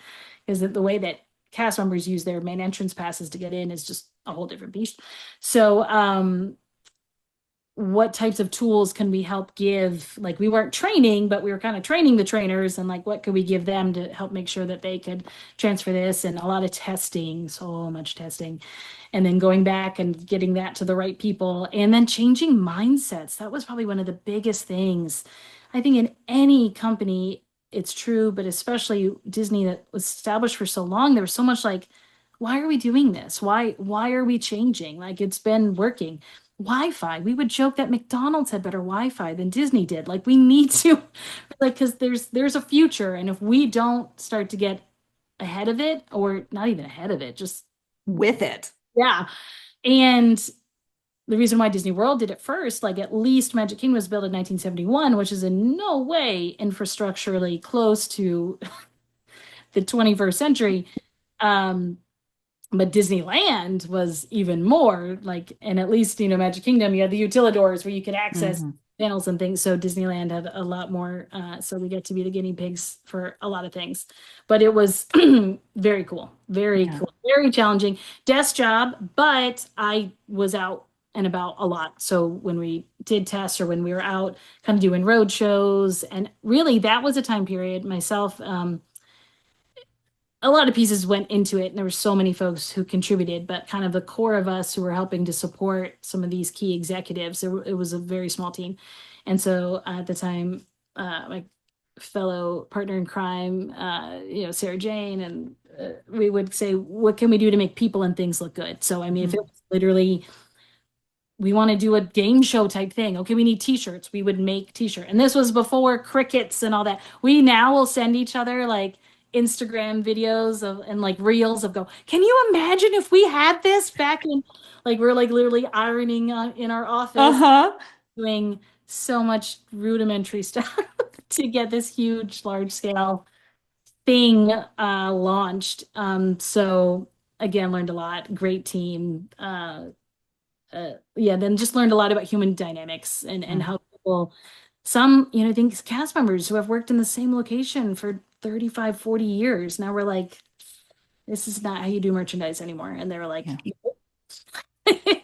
so we had a lot of people retire. But very cool. And then even throughout all of that, raising my hand, what can I do? Back to traditions. I still remembered, having that first day, and they change it somewhat, change how they select people, but basically every year they specially select a new facilitation team to teach traditions. And they want people from across all lines of businesses, backstage, on stage, leaders, hourly. They want a whole gamut of people because, as I mentioned, when you go in traditions, you're all walks of life coming in. So they Right. want the facilitators to mirror that. So that you keep your regular day job per se.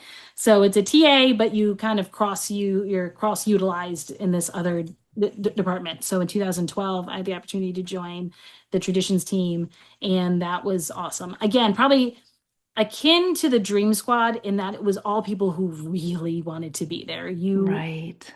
loved Disney, many people in different ways, because that I also appreciate. They had people that were like literally friends with the fairy godmother. So like pixie dust just out the wazoo Mhm. to like I'm in finance, but I really do still enjoy Disney, but the demeanor is very different. Mhm.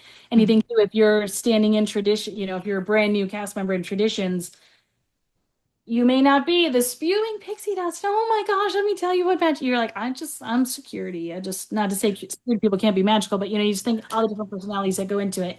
And another reason too why there's always two facilitators for the 8 hour day, so you can kind of play off each other. So I got to work with, meet folks from all over Walt Disney World, and then turned out to be friends that, go into their weddings and there for their families growing and all of that. Um, and then as any other company, Disney changes things up. So after my Magic Plus rolled out, I was still doing sort of communication support and project management, a lot of internal stuff. So ways to recognize the cast members for doing their job. I supported guest communications, so the folks that answer guest letters. So, that is a beast of a department. Oh my goodness. So much goes into that. I even answered a few letters, not nearly as many as the full-time folks, but it's eye-opening to see whether it's a positive letter or not, picking it apart and what pieces are in it and how to talk to the guest and acknowledge whatever it is they're saying. Um, then I got into some cool, really niche projects, press pennies, which personally I always love press pennies. My dad Yes. and I would always like he'd supply the quarters, I'd supply the penny, which probably came from him anyway. But he'd always like save very shiny pennies. Now it's all credit card, but I back know. again, Meg in the day when you would like literally put your quarters and penny in. So there came an opportunity. It kind of just always existed sort of in this space. People were like, the people who ran it, which was like a team of one, and the outside company who runs the machines, we didn't really have a catalog of like what pennies are out there. Where are every single machine? We were expanding My Disney Experience. Should those be on the map? People are looking for them. So got to be a part of that. Buttons became my thing. So, Like the buttons, I'm celebrating buttons. so I got involved a couple different ways. One was Disney's always looking at stuff, especially those buttons, stickers. Mm. What stickers are we giving out? Who's giving them out? What are the designs? How are those designs getting approved? Where are we? What buttons? We had 9 different button designs at one point. Do we Hmm. need? Could we do? That's when the I'm celebrating button was introduced, so it's kind of more encompassing. Of course, happy birthday, and those two. One of the amazing things is that it's complimentary, right? Guests could just Right. add, and there was never a thought of should we charge for it, but it was like what are they used for? Who should give them out? How many hundreds of thousands do we go through every year? And is they being utilized in the right way? And um, what is the expectation when you wear them? And how can we help cast? But then, so that kind of segued into when there's specialty buttons. So I got to work with Synergy and marketing. So when Mickey Mouse has a birthday and the guests come in the main entrance and you're given a button. Buttons like that became kind of the thing for a little bit. When Mhm. Star Wars was releasing new movies, there'd be a button. When Polka Dot Day, we did a few times to celebrate Minnie Mouse, especially the same year she got her star on the Hollywood Walk of Fame. She got a button. And so I was the main liaison for Walt Disney World to go, how many buttons do we need? Who needs to get these buttons? And so who are the points of contact? So if it's guests, okay, the Magic Kingdom, Epcot, Animal Kingdom Studios each need an allotment. Animal Kingdom was an interesting one because they have much more of a focus on conservation. Mhm.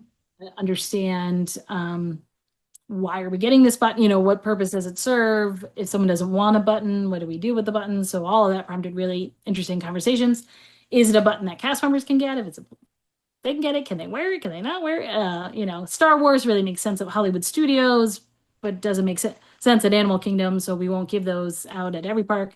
Mickey Mouse's birthday, though, applies to everyone. So Hmm. yeah, it was me like receiving literally hundreds of thousands of buttons and then making sure each department got the allotment they needed.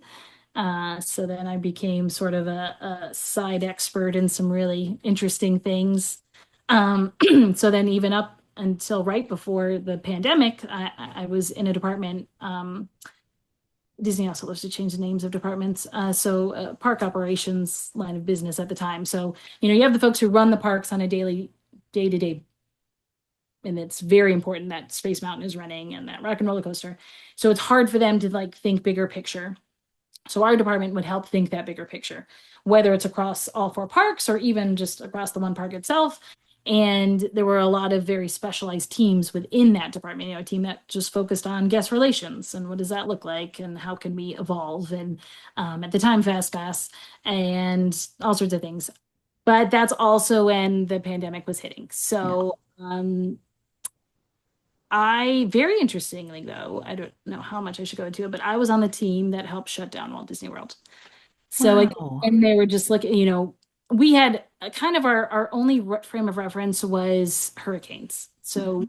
it shut down a afternoon or a day or two. We're taking, you know, a few things out of the park that we were worried would get blown around, So every area had a binder, had a hurricane binder, depending on your area, how thick that was, but there was step by step.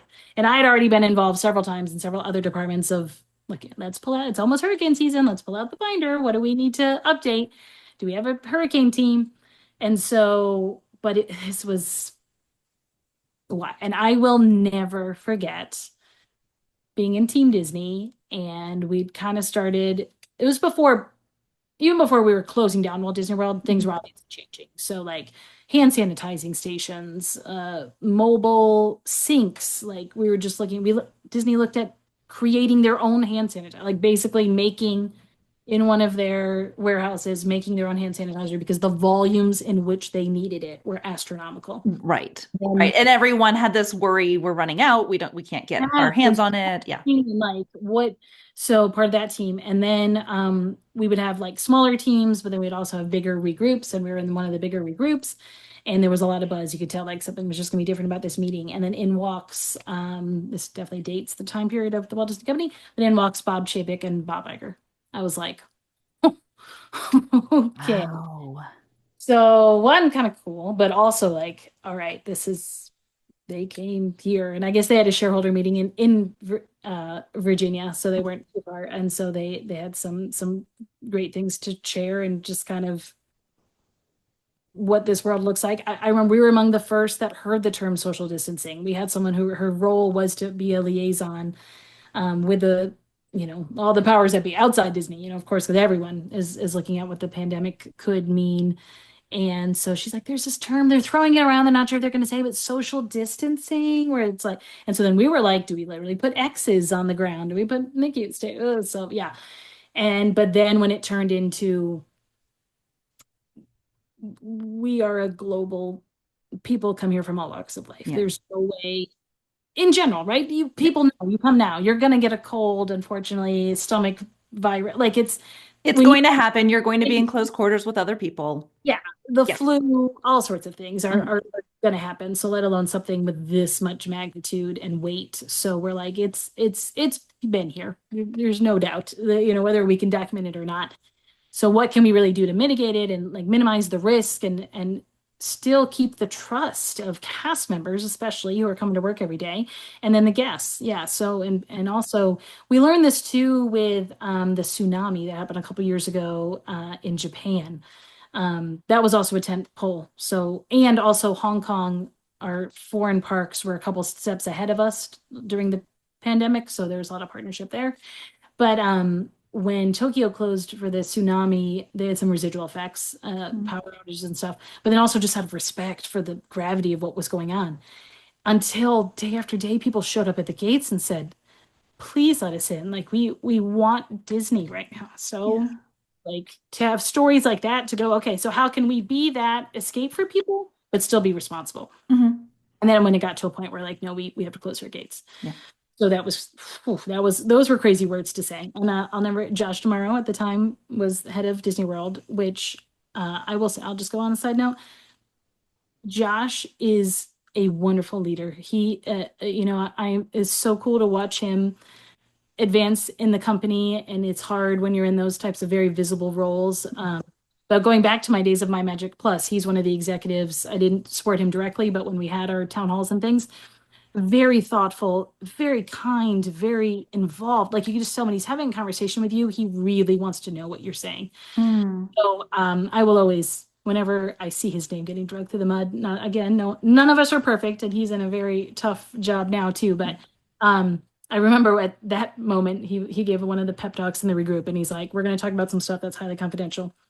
And I can tell you with the utmost assurance, the only people who know about it right now are those of you in this room. So if I see a news story tonight of anything that's discussed today, I'll know exactly where it came from. And we're all like, oh, okay.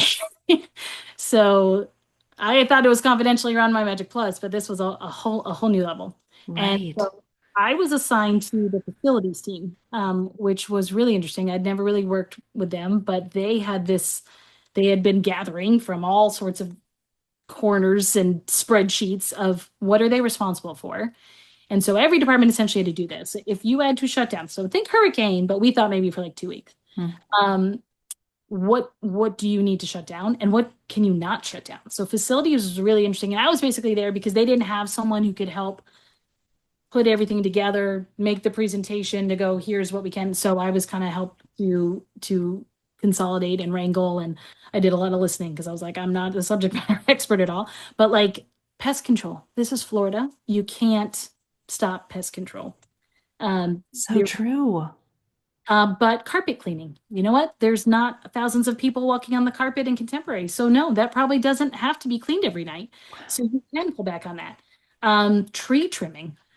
Uh, in some cases, yeah, we're probably okay. But in other cases, it's you let that tree grow for a week, it's going to block the roadway.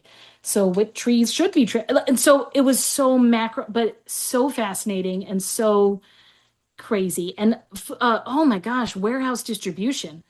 What can we still receive? What can we not? What food is already there? Steak. Oh, wow. You can't just shut the light off and leave. So what can we do that? What can we donate? What can we give to food banks? What can we offer? So many ins and outs. Um, and then kind of like the hurricane binder, let's make a binder of how to close out Disney World and what should be in that binder and me literally typing. And then it got to a point where they're like, okay, so we're closing down. We'll have the furloughed. And so I was kind of I wasn't like the first round because obviously you close down Magic Kingdom. So then you do the hourlies who work the attractions, obviously you're furloughed. Right. And we didn't know what that looked like. How long would it be? And you think the scope, No one knew. I mean, you're talking if I remember my numbers correctly, in operations alone, 77,000 cast members. Wow. I know there was a lot of talk about what other areas, other theme parks and stuff did for their cast and not. And I just kept thinking the scope is so different. You're talking 6,000 employees, Mhm. 80,000. Like, so very different how that looked. But then, like many others, it was a very small team that would still continuously employed during the pandemic. I was among those that was furloughed. My husband, so I mentioned he's a cast member, so he was more frontline though. So he worked in Epcot transportation and like in the main entrance. He was only furloughed for like 6 weeks because when Disney decided to start to reopen Disney Springs, so the parks didn't reopen yet. Um, how do we reopen? Conversely, how do we close? Well, what does it look like to reopen? And now there were certain things in social distancing was a very Mhm. common. Um, So my husband got to be part of the reopening team for that. And so I was also in the midst of my third pregnancy. So I have a son, a daughter, and then my youngest was born in July 2020. So that was also an interesting period to having a baby in the midst of all that. But a lot of Yes. credit to Disney, they honored my maternity leave. I was still technically on furlough, which means you're still a cast member, just um, obviously didn't show up for work, and we got paid for a certain amount of time, and then um qualifying for unemployment, that was like a whole thing. But they took me off furlough. I got my full maternity because of my role previously as an associate project manager. So I give a lot of credit to Disney and my Oh, leader they took care of you. That's great. check-ins and all that. So that meant a lot. And then it got to a point, I mean, I was not okay with getting laid off, but I also was realistic that like I could see obviously this global level of effect, and project managers are plentiful at Disney. And so I was hoping it wasn't me that would officially get laid off, but when that was, the numbers were kind of thrown around, that it ended up being around 28,000 people across the Walt Disney Company. Mhm. So I was like, okay. I mean, and I had a newborn and two young children. My kids currently are 7, 6, and 4. So they're Okay. close in age. Yeah. Um, what do I do? Yes. Disney has been evidence in this conversation, has been an integral part of my life for my whole life, let alone 14 years as a cast member. So what do I do now? Was a huge question mark. So I know you've actually used and spoken to a few people who came from the Ear for Each Other group. My Hmm. shining beacon is Mr. Rogers always says, "Look, look, look for the helpers." Yeah. I was one of the first people to join Ear for Each Other because I knew I had worked with some of the people that had started it. In Fairytale Weddings and a few other, and so I knew they were magical people, and just kind of started as like, hey, what do we do? There's all these displaced cast members out there. Some already have side businesses. Some might are trying to start something, trying to figure it out. What if we just had a Facebook group where they could interact? Like we can't get together in real life in large groups. So what Just if, support each other. yeah, just support each other and just be real and honest. And then even within the group, it kind of became like, oh, well, that's a really cool business. Like, can I support you? Can I purchase from you? I'm like, oh my gosh, of course you can purchase.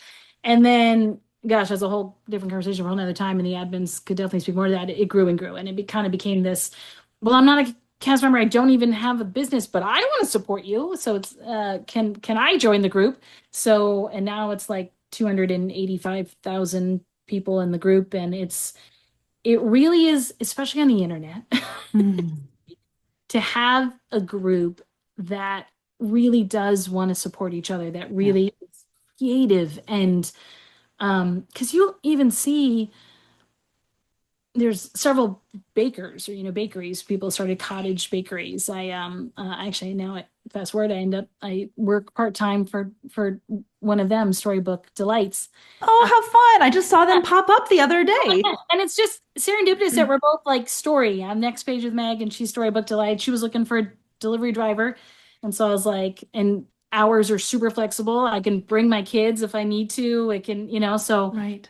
but again, just that level, and she's on here for each other, Ashley. And so that level of support and wanting to help each other, like truly, because you'll see other bakers endorse other bakers like, hey, I don't make that, but this person does. Or, oh, I do make cakes, but I'm busy, that I'm fully booked that weekend, but why don't you check with this person?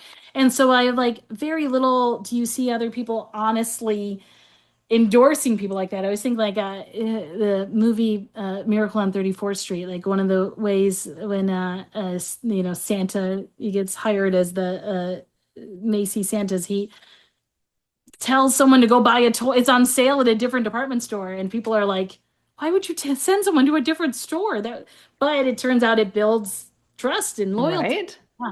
So an amazing group, just personally, and it's such a crazy time. And so I joined it as I was one of those one like, okay, what could I do? What should I do? I have young children. The world looks very different right now. I feel like I have marketable skills, but here I am, square one. So Then what kind of started out as a hobby, and because of that group, a magical person, I'll never forget, I have a screenshot of her initial request. Uh, Someone said the parks had been opening back up, so I think July timeframe is when the parks started to open up, but still looked very different. Not everything was open, not all entertainment offerings were being run out there. Someone said, "We're coming to Disney. We've been coming a long time. We love it. We know not everything's open, so we're looking for a different way to experience the parks. Does anyone do anything like a scavenger hunt or something?" And I went, hmm, I don't, but I could. I was a part of a children's book consulting business at the time. So I was selling children's books online and stuff, which was great. We still have so many of those books. But I thought, okay, well, this more aligns to me and Hmm.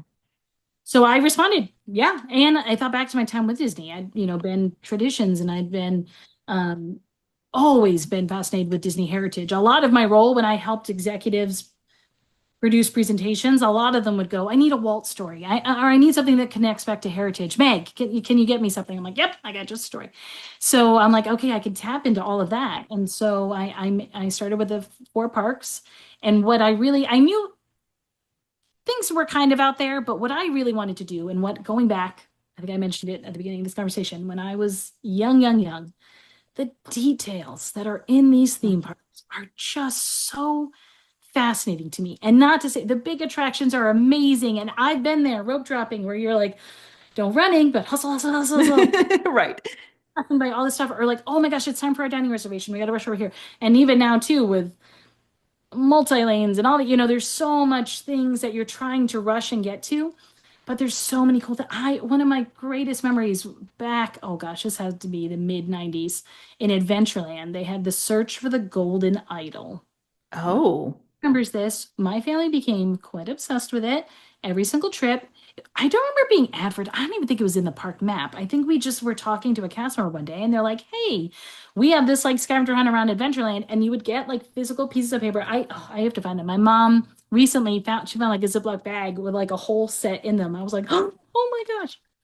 So I So wonder that then probably yes, like eventually came the tiny Jack little, yeah, and Sparrow. it was that particular one was only in Adventureland, and you went Okay. to Tiki Room, out, and you didn't have to go on any attractions, which is Yep. also influential for me.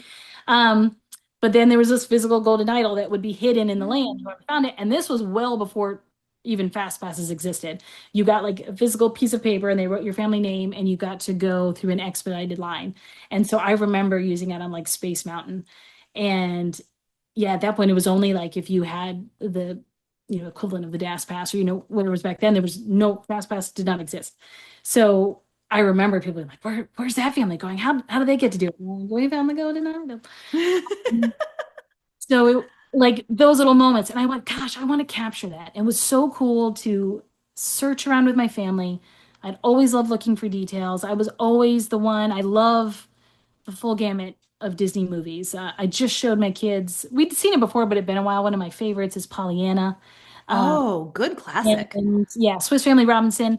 And so I love when I find references to those, or even like the older cartoons, like some of the silly symphony shorts. And I was like, all of these things are out there and people just pass by them. So what if Mhm. my hunts, I don't hide anything, I don't disrupt anything. I point you to things that are already existing in the Disney parks.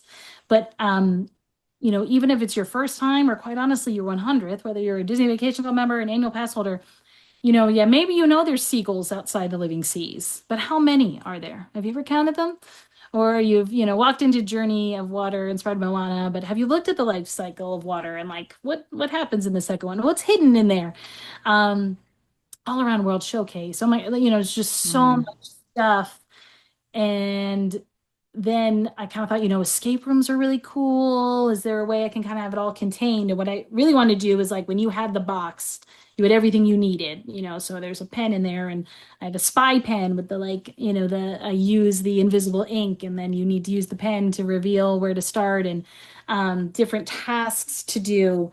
And then I also thought too, well, people also maybe they don't want to carry around a box, so can I do like a digital version? And but Hmm.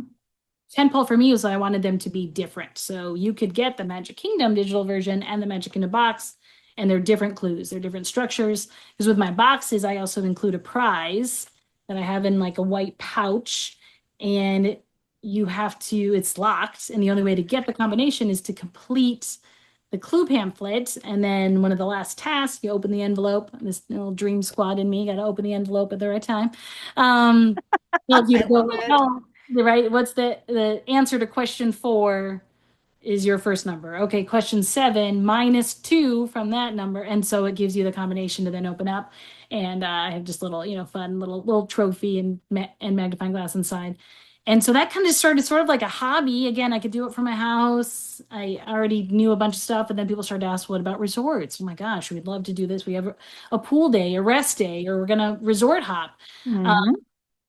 Monorail resorts, so kind of playing into, and then I know you're familiar with the Skyliner, It on, was such a good one. Oh, right? it was such a good hunt.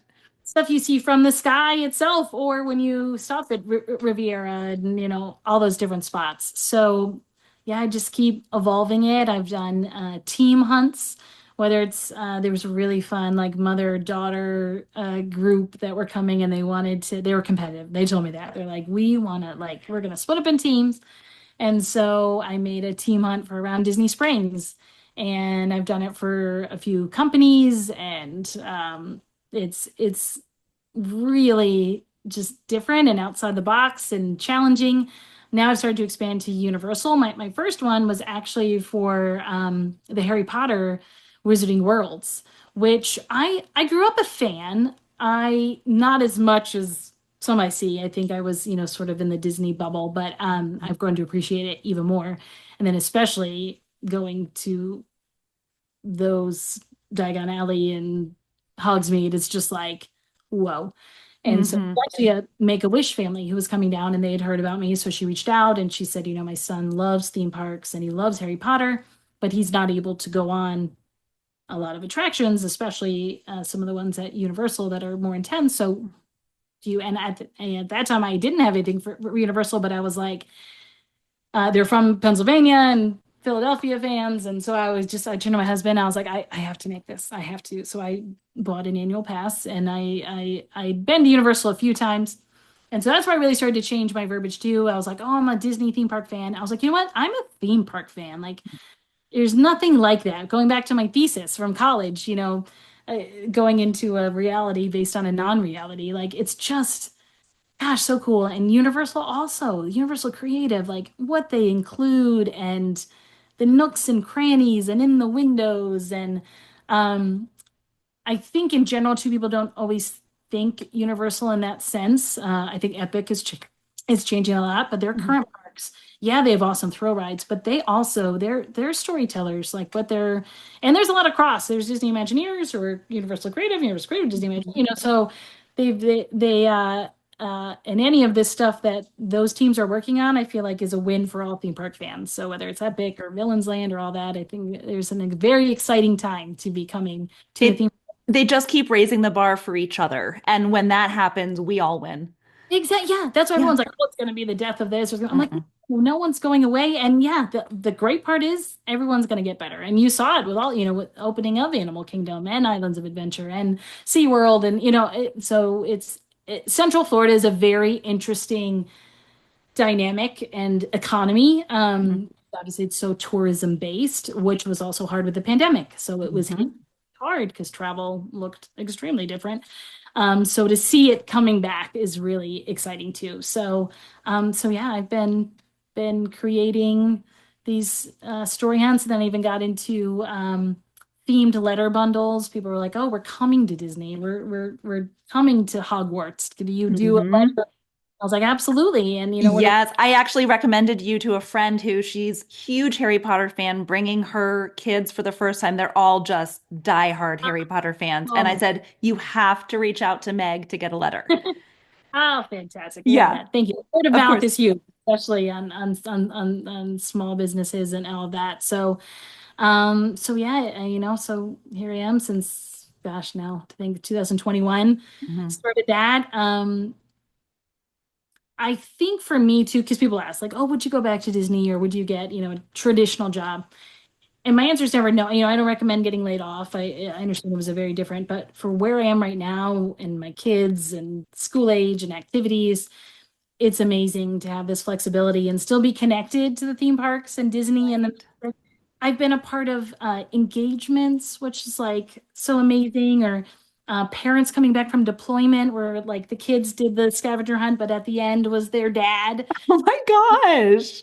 right? I was like, oh, so to be a piece of that, or people have used my digital downloads to be in their welcome bags for their weddings or on cruise ships. I Yeah. the fantasy and the dream and Castaway. I haven't been on the new ships yet. I'm dying to go on because I know Mm. there's amazing things there. Disneyland, get requests for Disneyland. I'm like, oh, I haven't been in a couple years. Actually, I one that I'm working on now. I just had a friend who spent some time in Disneyland. I was like, will you check? I have a list. Will I love it. you the thing too, Disney, as much as it kind of stays the same, or any of these theme parks, they move things. Right? Universal, those cars were outside Mel's Diner. Where are they now? Well, during the horror nights, they take the cars out. So it's like, ooh, I can't put that detail in there because Yeah. it's not there. So trying to also keep up with that. And when things get renovated, resorts and all that, there was always this little cranny there, but they moved it. But I'm like, did they take it away or did they move it? So it's like my own Hmm. scavenger hunt to go. Can I still have this piece but somewhere else? I just posted on my Instagram the other day. I walk into the boardwalk to make a delivery for the bakery I work for. And as soon as I walked in, I was like, why is the roller coaster model over here? It's usually over there. I was like, what's They going on? moved it? Yes. I was like, and as I like am holding the box and they're great at the boardwalk. And so I was like, oh, I have delivery, but also what is going on with that? And she's like, oh, we're getting a new case. And I looked where it usually is. It was a brand new shiny white case. I was like, Okay. oh, yeah. Just So temporary. That's good. yeah, and I just posted on my stories like yesterday. I was back at the boardwalk and it's in its brand new home. Okay. Everything is back, is right where it needs to be. Yeah, because Okay. oh my gosh, especially my kids, we love to look at that little model and they love Yes.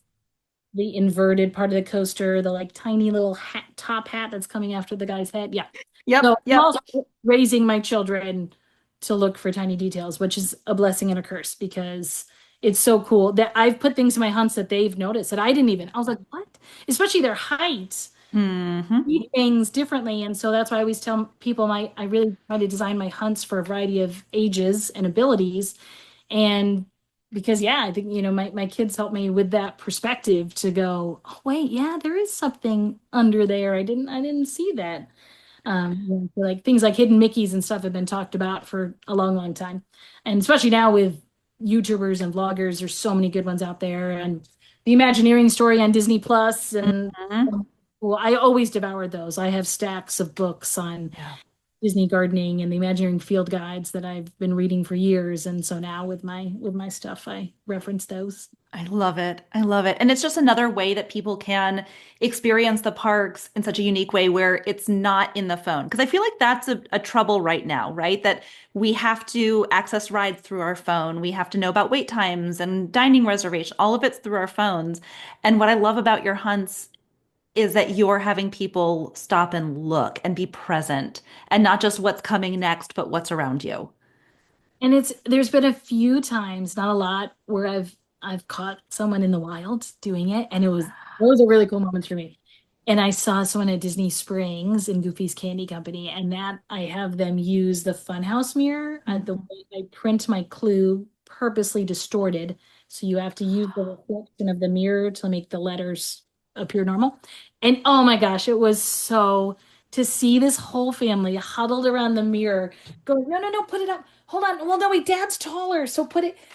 Did I you was say something to them? okay. Oh my gosh. And my kids were with me. So I was like, oh my gosh, you're killing. So but then I didn't want to ruin the moment because they were Yeah. like in it. So, like kind of afterwards, I was like, I don't mean to be a creeper, but I was, and they're like, oh my gosh, it was so fun.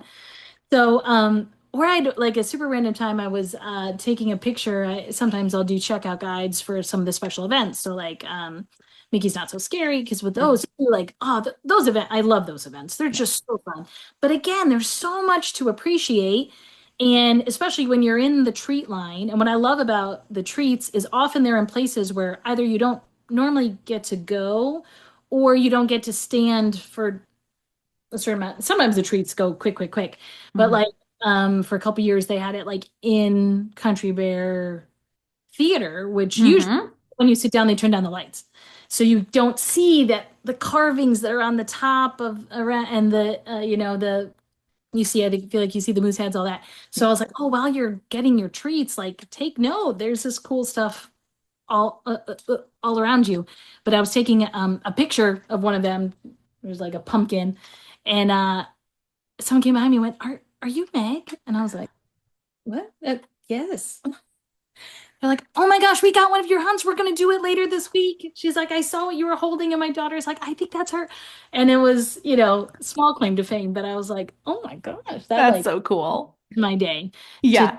kind of know that it's yeah, like you said, people are using these, and I say like with the digital ones, I tell people you can do it on your phone, you can have the file, but it's cool to hold it and to check off. Now my box hunts, I said, that's like a physical hunt to open envelopes and all of that, but now even with that, I'm evolving some things. It's funny, I have right now I've been working on do you know about the Society of Explorers and Adventurers? This No.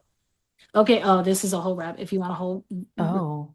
I'll try to basically it Adventurers Club was kind of the start of it without really knowing it was the start of it. So, Adventurers Club that was in the old Pleasure Island it was a highly themed bar and lounge, Yes. kind of themed after these big like back in the day, Teddy Roosevelt and like all sorts of world travelers would get together in these exclusive clubs and talk about whatever travels and all of that they did. So Adventurers Club, kind of the pith helmets and all of those things. Joe Rohde helped design it.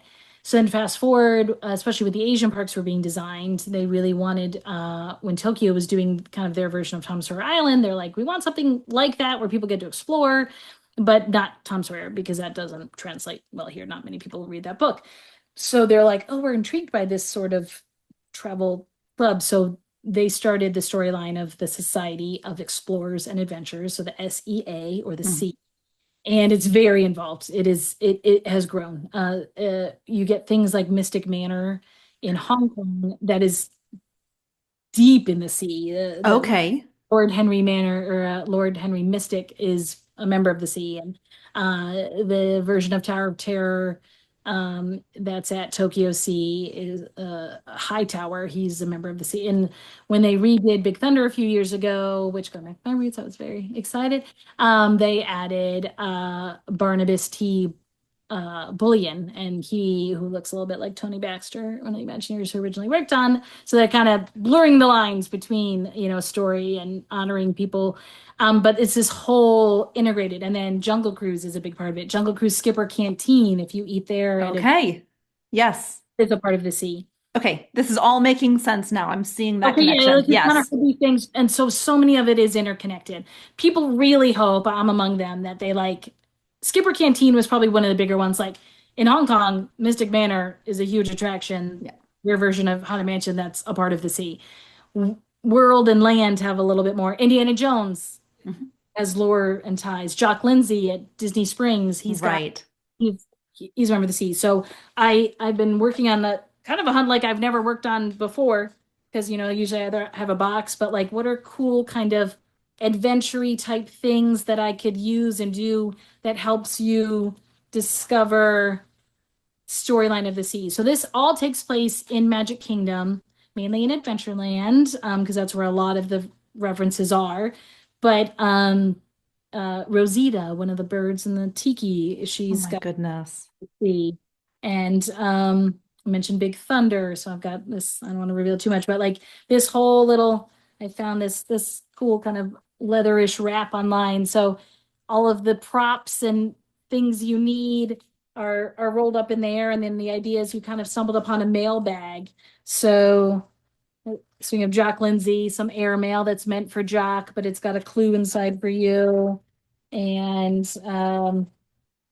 there's actually a tiny small nod. You would never know unless you know what you're looking for. I didn't even know until I started to do more research in the sea. At Epcot, at the United Kingdom, at the KidCot, there is a handbook for the Society of Explorers and Adventurers stuck in the shelf, Oh my goodness. right? And it's this unassuming Mhm. blue. And unless you know what you're looking for, and then you're back in the United Kingdom, And so I have like a little, like in theory, library checkout card, and some people who have potentially checked out that book, and that's a clue for you. This is a some of the members from the early 1900s, Hmm. and so picture there, and then um, the answer key holds also the key, and Goodness. Meg, this looks so cool. the twins I'm would just you need next time you come down. Get I am. We're going to be get there in this. October for a couple of weeks, and Okay. we're staying at Fort Wilderness. And yes, I will be grabbing that because that So looks yeah, so it's all spectacular. the hunt itself is based in Magic Kingdom, Okay, but I make references and I point you. So when you go to Epcot, you'll be looking for you this, go to and look for like the yeah. clue is still in Magic Kingdom, and then at the Abracadabra bar at Boardwalk, one of the top shelves is a fez hat that is C.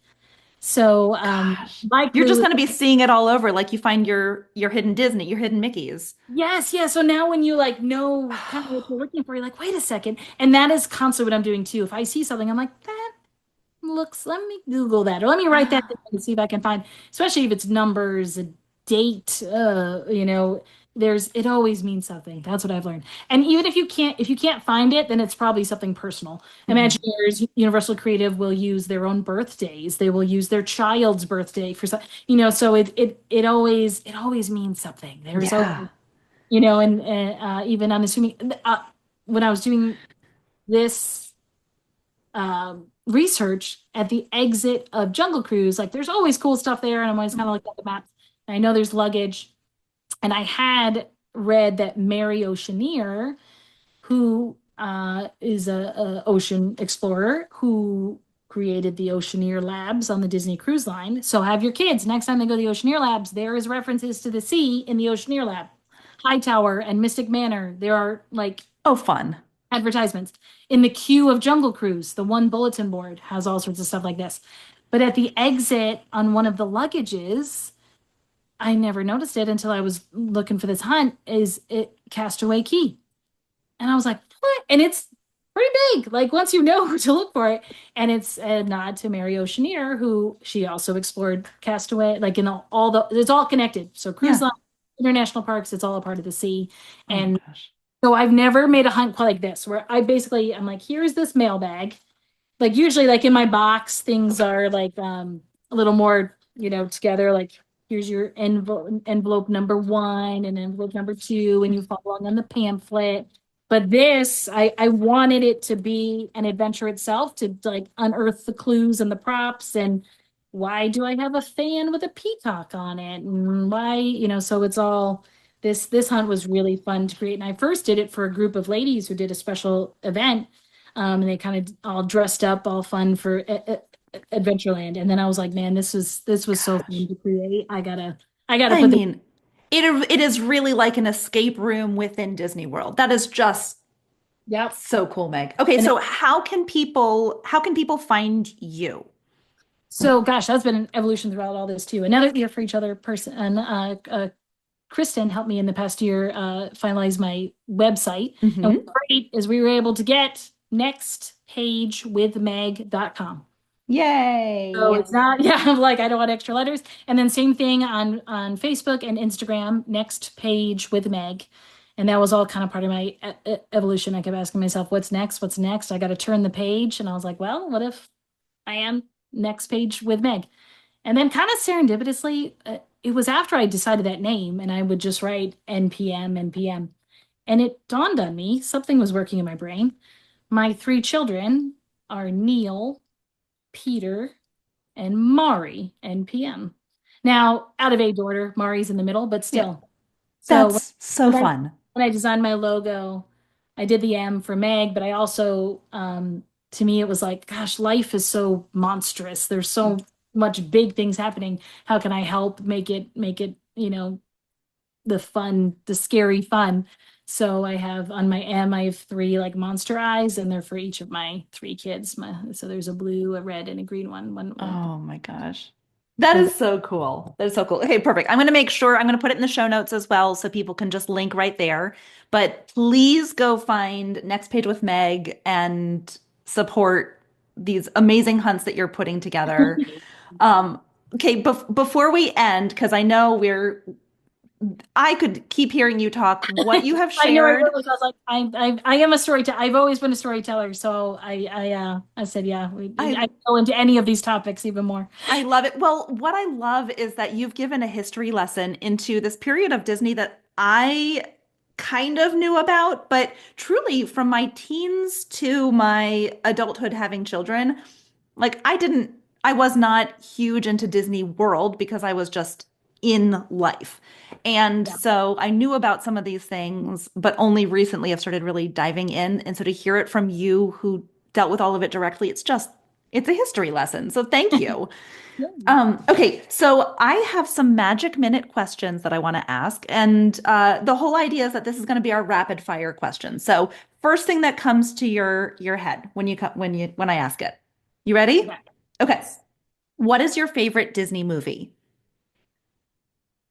Oh, that is hard because I have so many favorite ones. We just watched Pollyanna, so above my head, but Sleeping Beauty. I always go back. Ooh, Beauty that itself, it was such a unique film, and it's so yeah. pretty. And the music. I mean, just you can't beat that classical music. But there's a feeling and an aura around that movie that Yeah. just is magic. Yes. Our favorite group of lines is from there. My kids just say it to each other all the time. Bye-bye. But when will I ever see you again? Oh, never. Never. Never. Well, maybe someday. And it just they keep going on and on. So I have boy and girl twins, and so they just Right? Yeah. constantly bounce back and forth. Um, funny note, when you are on the Skyliner going from Hollywood Studios over towards Epcot or, the resorts there, they say goodbye to your adoring fans. That's one of the prompts that's on the Skyliner. And so without fail, we go, Just bye-bye. launch right into it. There's Yes, so many times to quote Disney that it's I just know. too easy. I know. I know. Okay. Number two, what character do you identify with the most? Ooh. I have always loved Belle because of her connection to books and reading, sort of questioning things. And then it's always obvious, but I love Meg from Hercules, obviously her name. But she's just kind of feisty and fiery, and I also have weak ankles. Sometimes I'm walking and I'll just fall. She's with Herc, and she's like, "Do you have any weaknesses, weak ankles, or anything?" Um, so kind of that willing to step outside the box or outside this, okay with being different, and it took me a while to get to that point, but Hmm. um, yeah, I would say yeah, either Belle or Meg. Good answers. I like those. I feel like Hercules just needs to get more love. Yes, such an underrated movie. Oh, it is. And it all people talk about deviating from the story. I was like, Hercules is nowhere near the mythology. Hera and Zeus were not a loving couple. No. Hera wasn't even Zeus's mom. But so, and it as a standalone movie with Yes, exactly. license and the muses. Oh my gosh, so I fun. know. I know. Well, and the how they got to all of those points, just the culture that brought them to that is the way that they combined everything. I just love that movie. Okay. If you could only visit one of the parks, what would it be? It really is like choosing one of your children, like I know. each one for a different reason, and it's so true. And even the time of day, like I know. if you said which one would you visit at night, I'd say Hollywood Studios. I just Mm. love when the lights and it just comes alive. It's a different park at night. Hmm. Um, but just in general, if you said just get in the car, we're going, I would say I hope we are going to, gosh, Epcot pops in my head. But they're all, but then I was like, I oh, but know. I've seen a baby tiger at Animal Kingdom. Can't we do it? I know. I know. We didn't even make it over there. I said we're not tackling those crowds. Talk about people like just going. I've heard that so many people are going to Seabasco, which they should, but have gone, what is this jungle trek? Is this new? And you're like, no, no. Jungle Trek has been there. Yeah, Go back there. So until there's a cute baby tiger to see. I was I like, know. even seeing the bats and the birds that poop on you at the end. Like, what yay. Okay, now this is going to get even harder for you. but I think I also might know the answer. If you could only have time for one ride, what would it be? Oh. Okay, so this guy behind me with his eyeballs, although I do, in my heart of hearts, I wish it was the original ride. Mhm. I can appreciate the new ride because it still keeps Figment alive, and like my kids only know that one. But do you Mm. know what I really would? And my kids, they get me. When they don't want to leave Magic Kingdom, they know the magic words, and all they have to go is, "Do you want to write Carousel of Progress, Mom?" I'm like, "Oh, you, of course Yeah. you." Yes, For so because many reasons. does Carousel of Progress then start needing to go on Buzz and needing to go and do like, Like does it start all of that for you? people mover, like Yeah, they know that whole. They're not, although they're in the that's height my mug. of. Oh, see, It's the people. name of my car. Is the blue people mover Oh my gosh, so minivan? Yeah. especially I was gonna say, yeah. People Mover is good too. That I'm glad People Mover is getting love. Like it feels like there's like a group of people living with the land. Like there's people Hmm. these are tent poles. My kids are getting into the height range, but they're not really into like space. They're like still a little scared. They have been on. I can't believe they. I went took my daughter on Guardians of the Galaxy, and I like had my own form of a panic attack just as it starts because I was like, she hasn't even been on Space Mountain. What am I doing? Like Oh gosh. I kept looking at like I did not enjoy that because I was just looking at her and she in the moment she did enjoy it. Since when she got off, she was kind of like, I don't need to do that again yet. But they love test track and things like that. But so Yeah. I love that I know it has to do with like their nerdy mom, but they have an appreciation for Carousel of Progress and Tiki Birds and the Treehouse. Yeah. But then they also know it'll get me to not leave the park. They're like, should we go in the treehouse, Mom? I'm like, I want to hear the Swiss polka. Yes. You know So you're raising your kids right when they can appreciate all of that, though.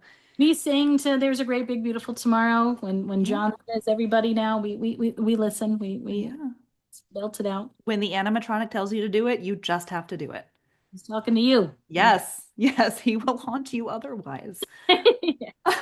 Okay, what is your favorite Disney snack or food on property?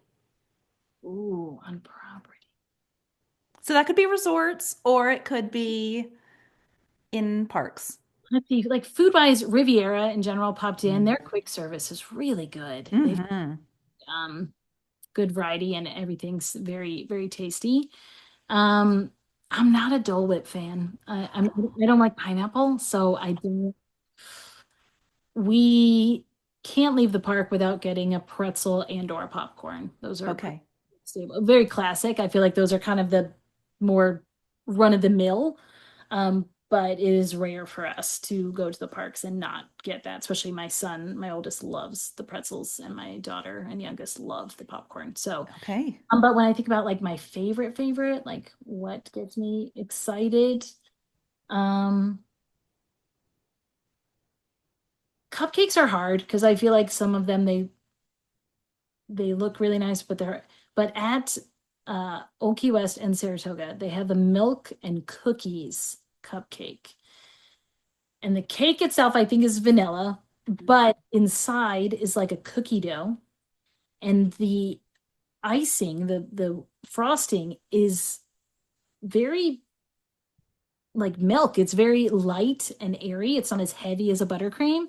And so I can't say I get that like every single time, but I get quite excited if I have to go to Saratoga or Old Key West for something and I have a few minutes and I'm like, I'm gonna get do they and it's usually either in the cold case or it's you can like get it at the quick service. But and that because that's kind of one of the sleeper ones too. I feel like not everybody talks about that one. I've never heard of it, and now I feel like I need to try it. Oh, and it's topped with like a cookie. I'll say the cookie sometimes does get a little soggy Yeah. because like in the cooler. But it's yeah, it's very tasty. Okay. All right, I'm going to add that one to my list. Thank you. And then the last one is, do you have a tip or trick that you can share with guests?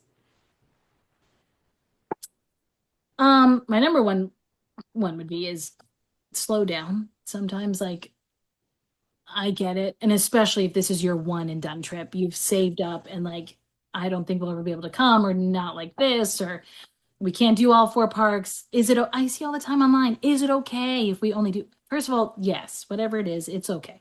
You Hmm. know, especially I feel like as a parent, as a mom, there's like this overwhelming desire that every moment is Instagrammable. And the pixie dust that is out there exists and is real, but I feel like it's becoming this thing where people want to ask for it. Oh, what should I do in order to get XYZ?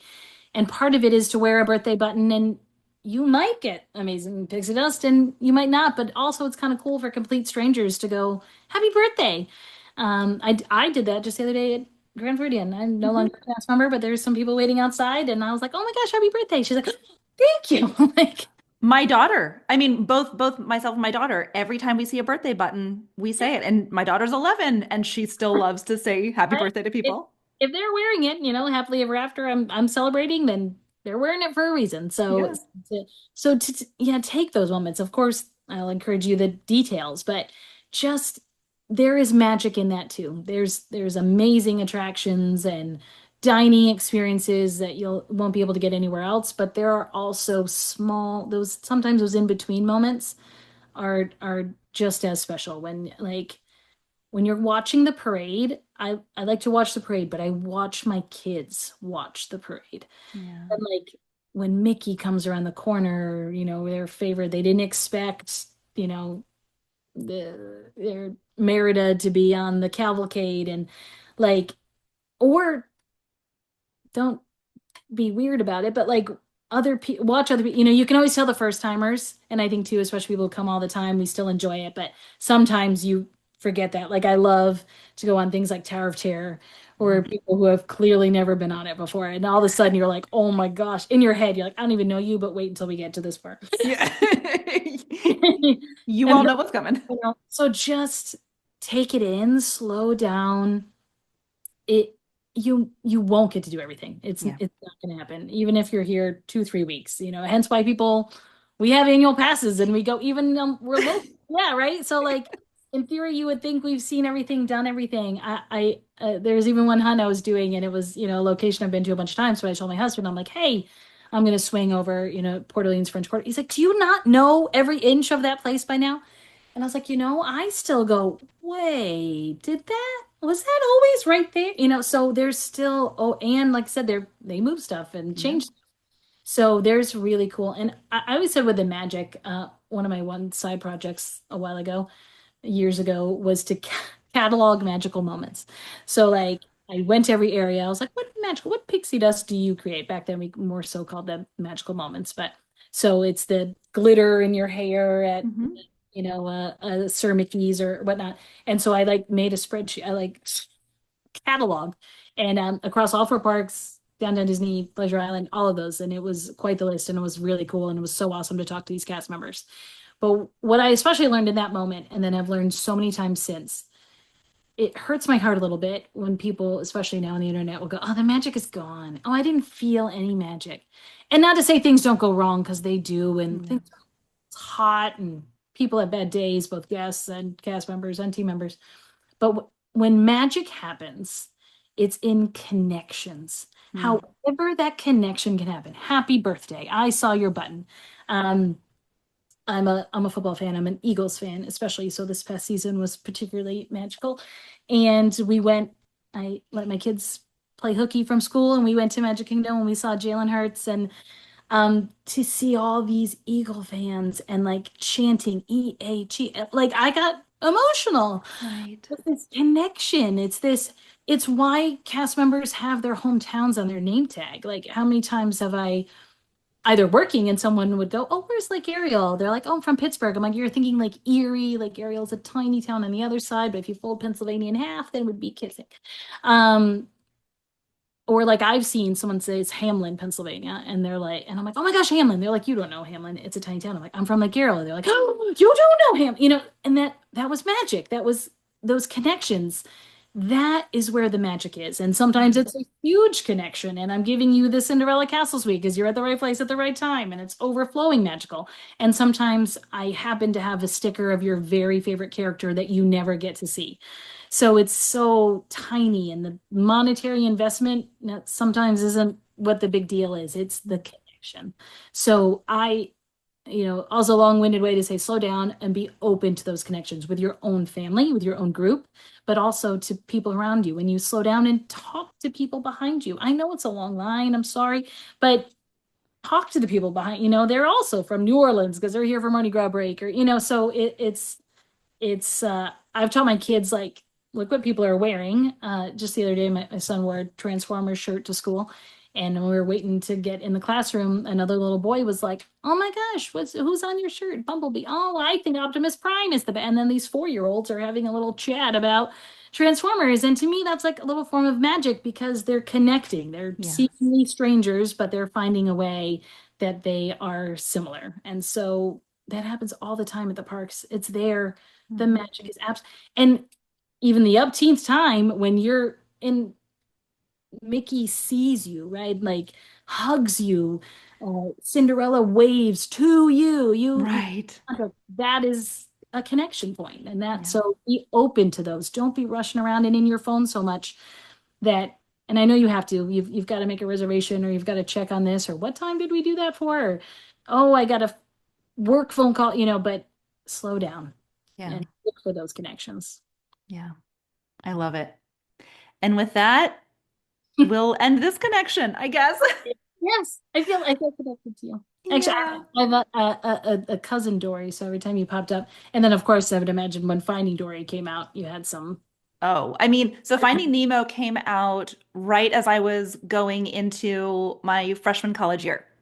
Oh, So that was amazing because everyone always thought I was saying my name was Laura, which I never told Laura or Dorothy or so many other iterations that were not my name. And so when it came out, I didn't see the movie because I was 18 and yeah, right. going to college. And someone said, "Oh, there's a movie that has your name." And I said, "What?" And then, of course, I watch it. I'm like, "Oh, well, this is perfect for me. Right, yeah, I am okay with this character having my yeah. name." And Ellen did, like, what a fun character, Oh, like, just oh, yes. And so entertaining it's, to you see. know, and being a Disney fan now, it's perfect because I'll say my name's Dory, like the fish, and everyone's like, "Oh, that's amazing." Oh my gosh, when I would work with people whose name was Walt or Donald, Oh, Mickey, everyone would be like, "Did you make that up? Is that really your name?" Like, no. no. Anyway, thank you so Oh, much, Meg. just keep talking, but we I know. I know. It's going to be a super long podcast episode, but my anyone who knows me goodness. will not be shocked. Always, my, Well, my dad always teased that I started talking at 9 months and then I never stopped. well, I appreciate it because the amount of knowledge that I have learned from you about what has happened throughout the Walt Disney Company is amazing. So thank you, Meg. And You're please, everyone, go and find Next Page with Meg on all of the channels. Support her because as someone who has experienced your scavenger hunts, they're spectacular, and that's just the tip of the iceberg for what you do. I know. Yeah, I'm always expanding, and people give me ideas too. Can you do this? Sure. Yeah, What magic can we create? So thank you so much for having me. This has been great. absolutely. Thank you so, so much. You're welcome, and good luck with the podcast. These are great. All of your episodes so far have been awesome. Oh, thank you so much. All right, you take care. You too. Bye. Okay, bye.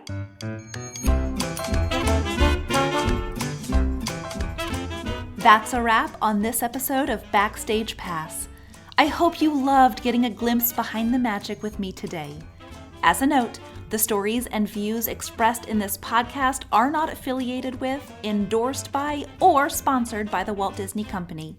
And the stories, they don't stop here. I want to hear from you. If you're a current or former Disney cast member with a story to share, or if you've had a truly magical experience with a cast member in the parks, I'd love to feature it on a future episode. Reach out to me at the link in the show notes. And of course, if you enjoyed this episode, don't forget to subscribe, leave a review, and share it with fellow Disney fans. Until next time, keep believing in the magic.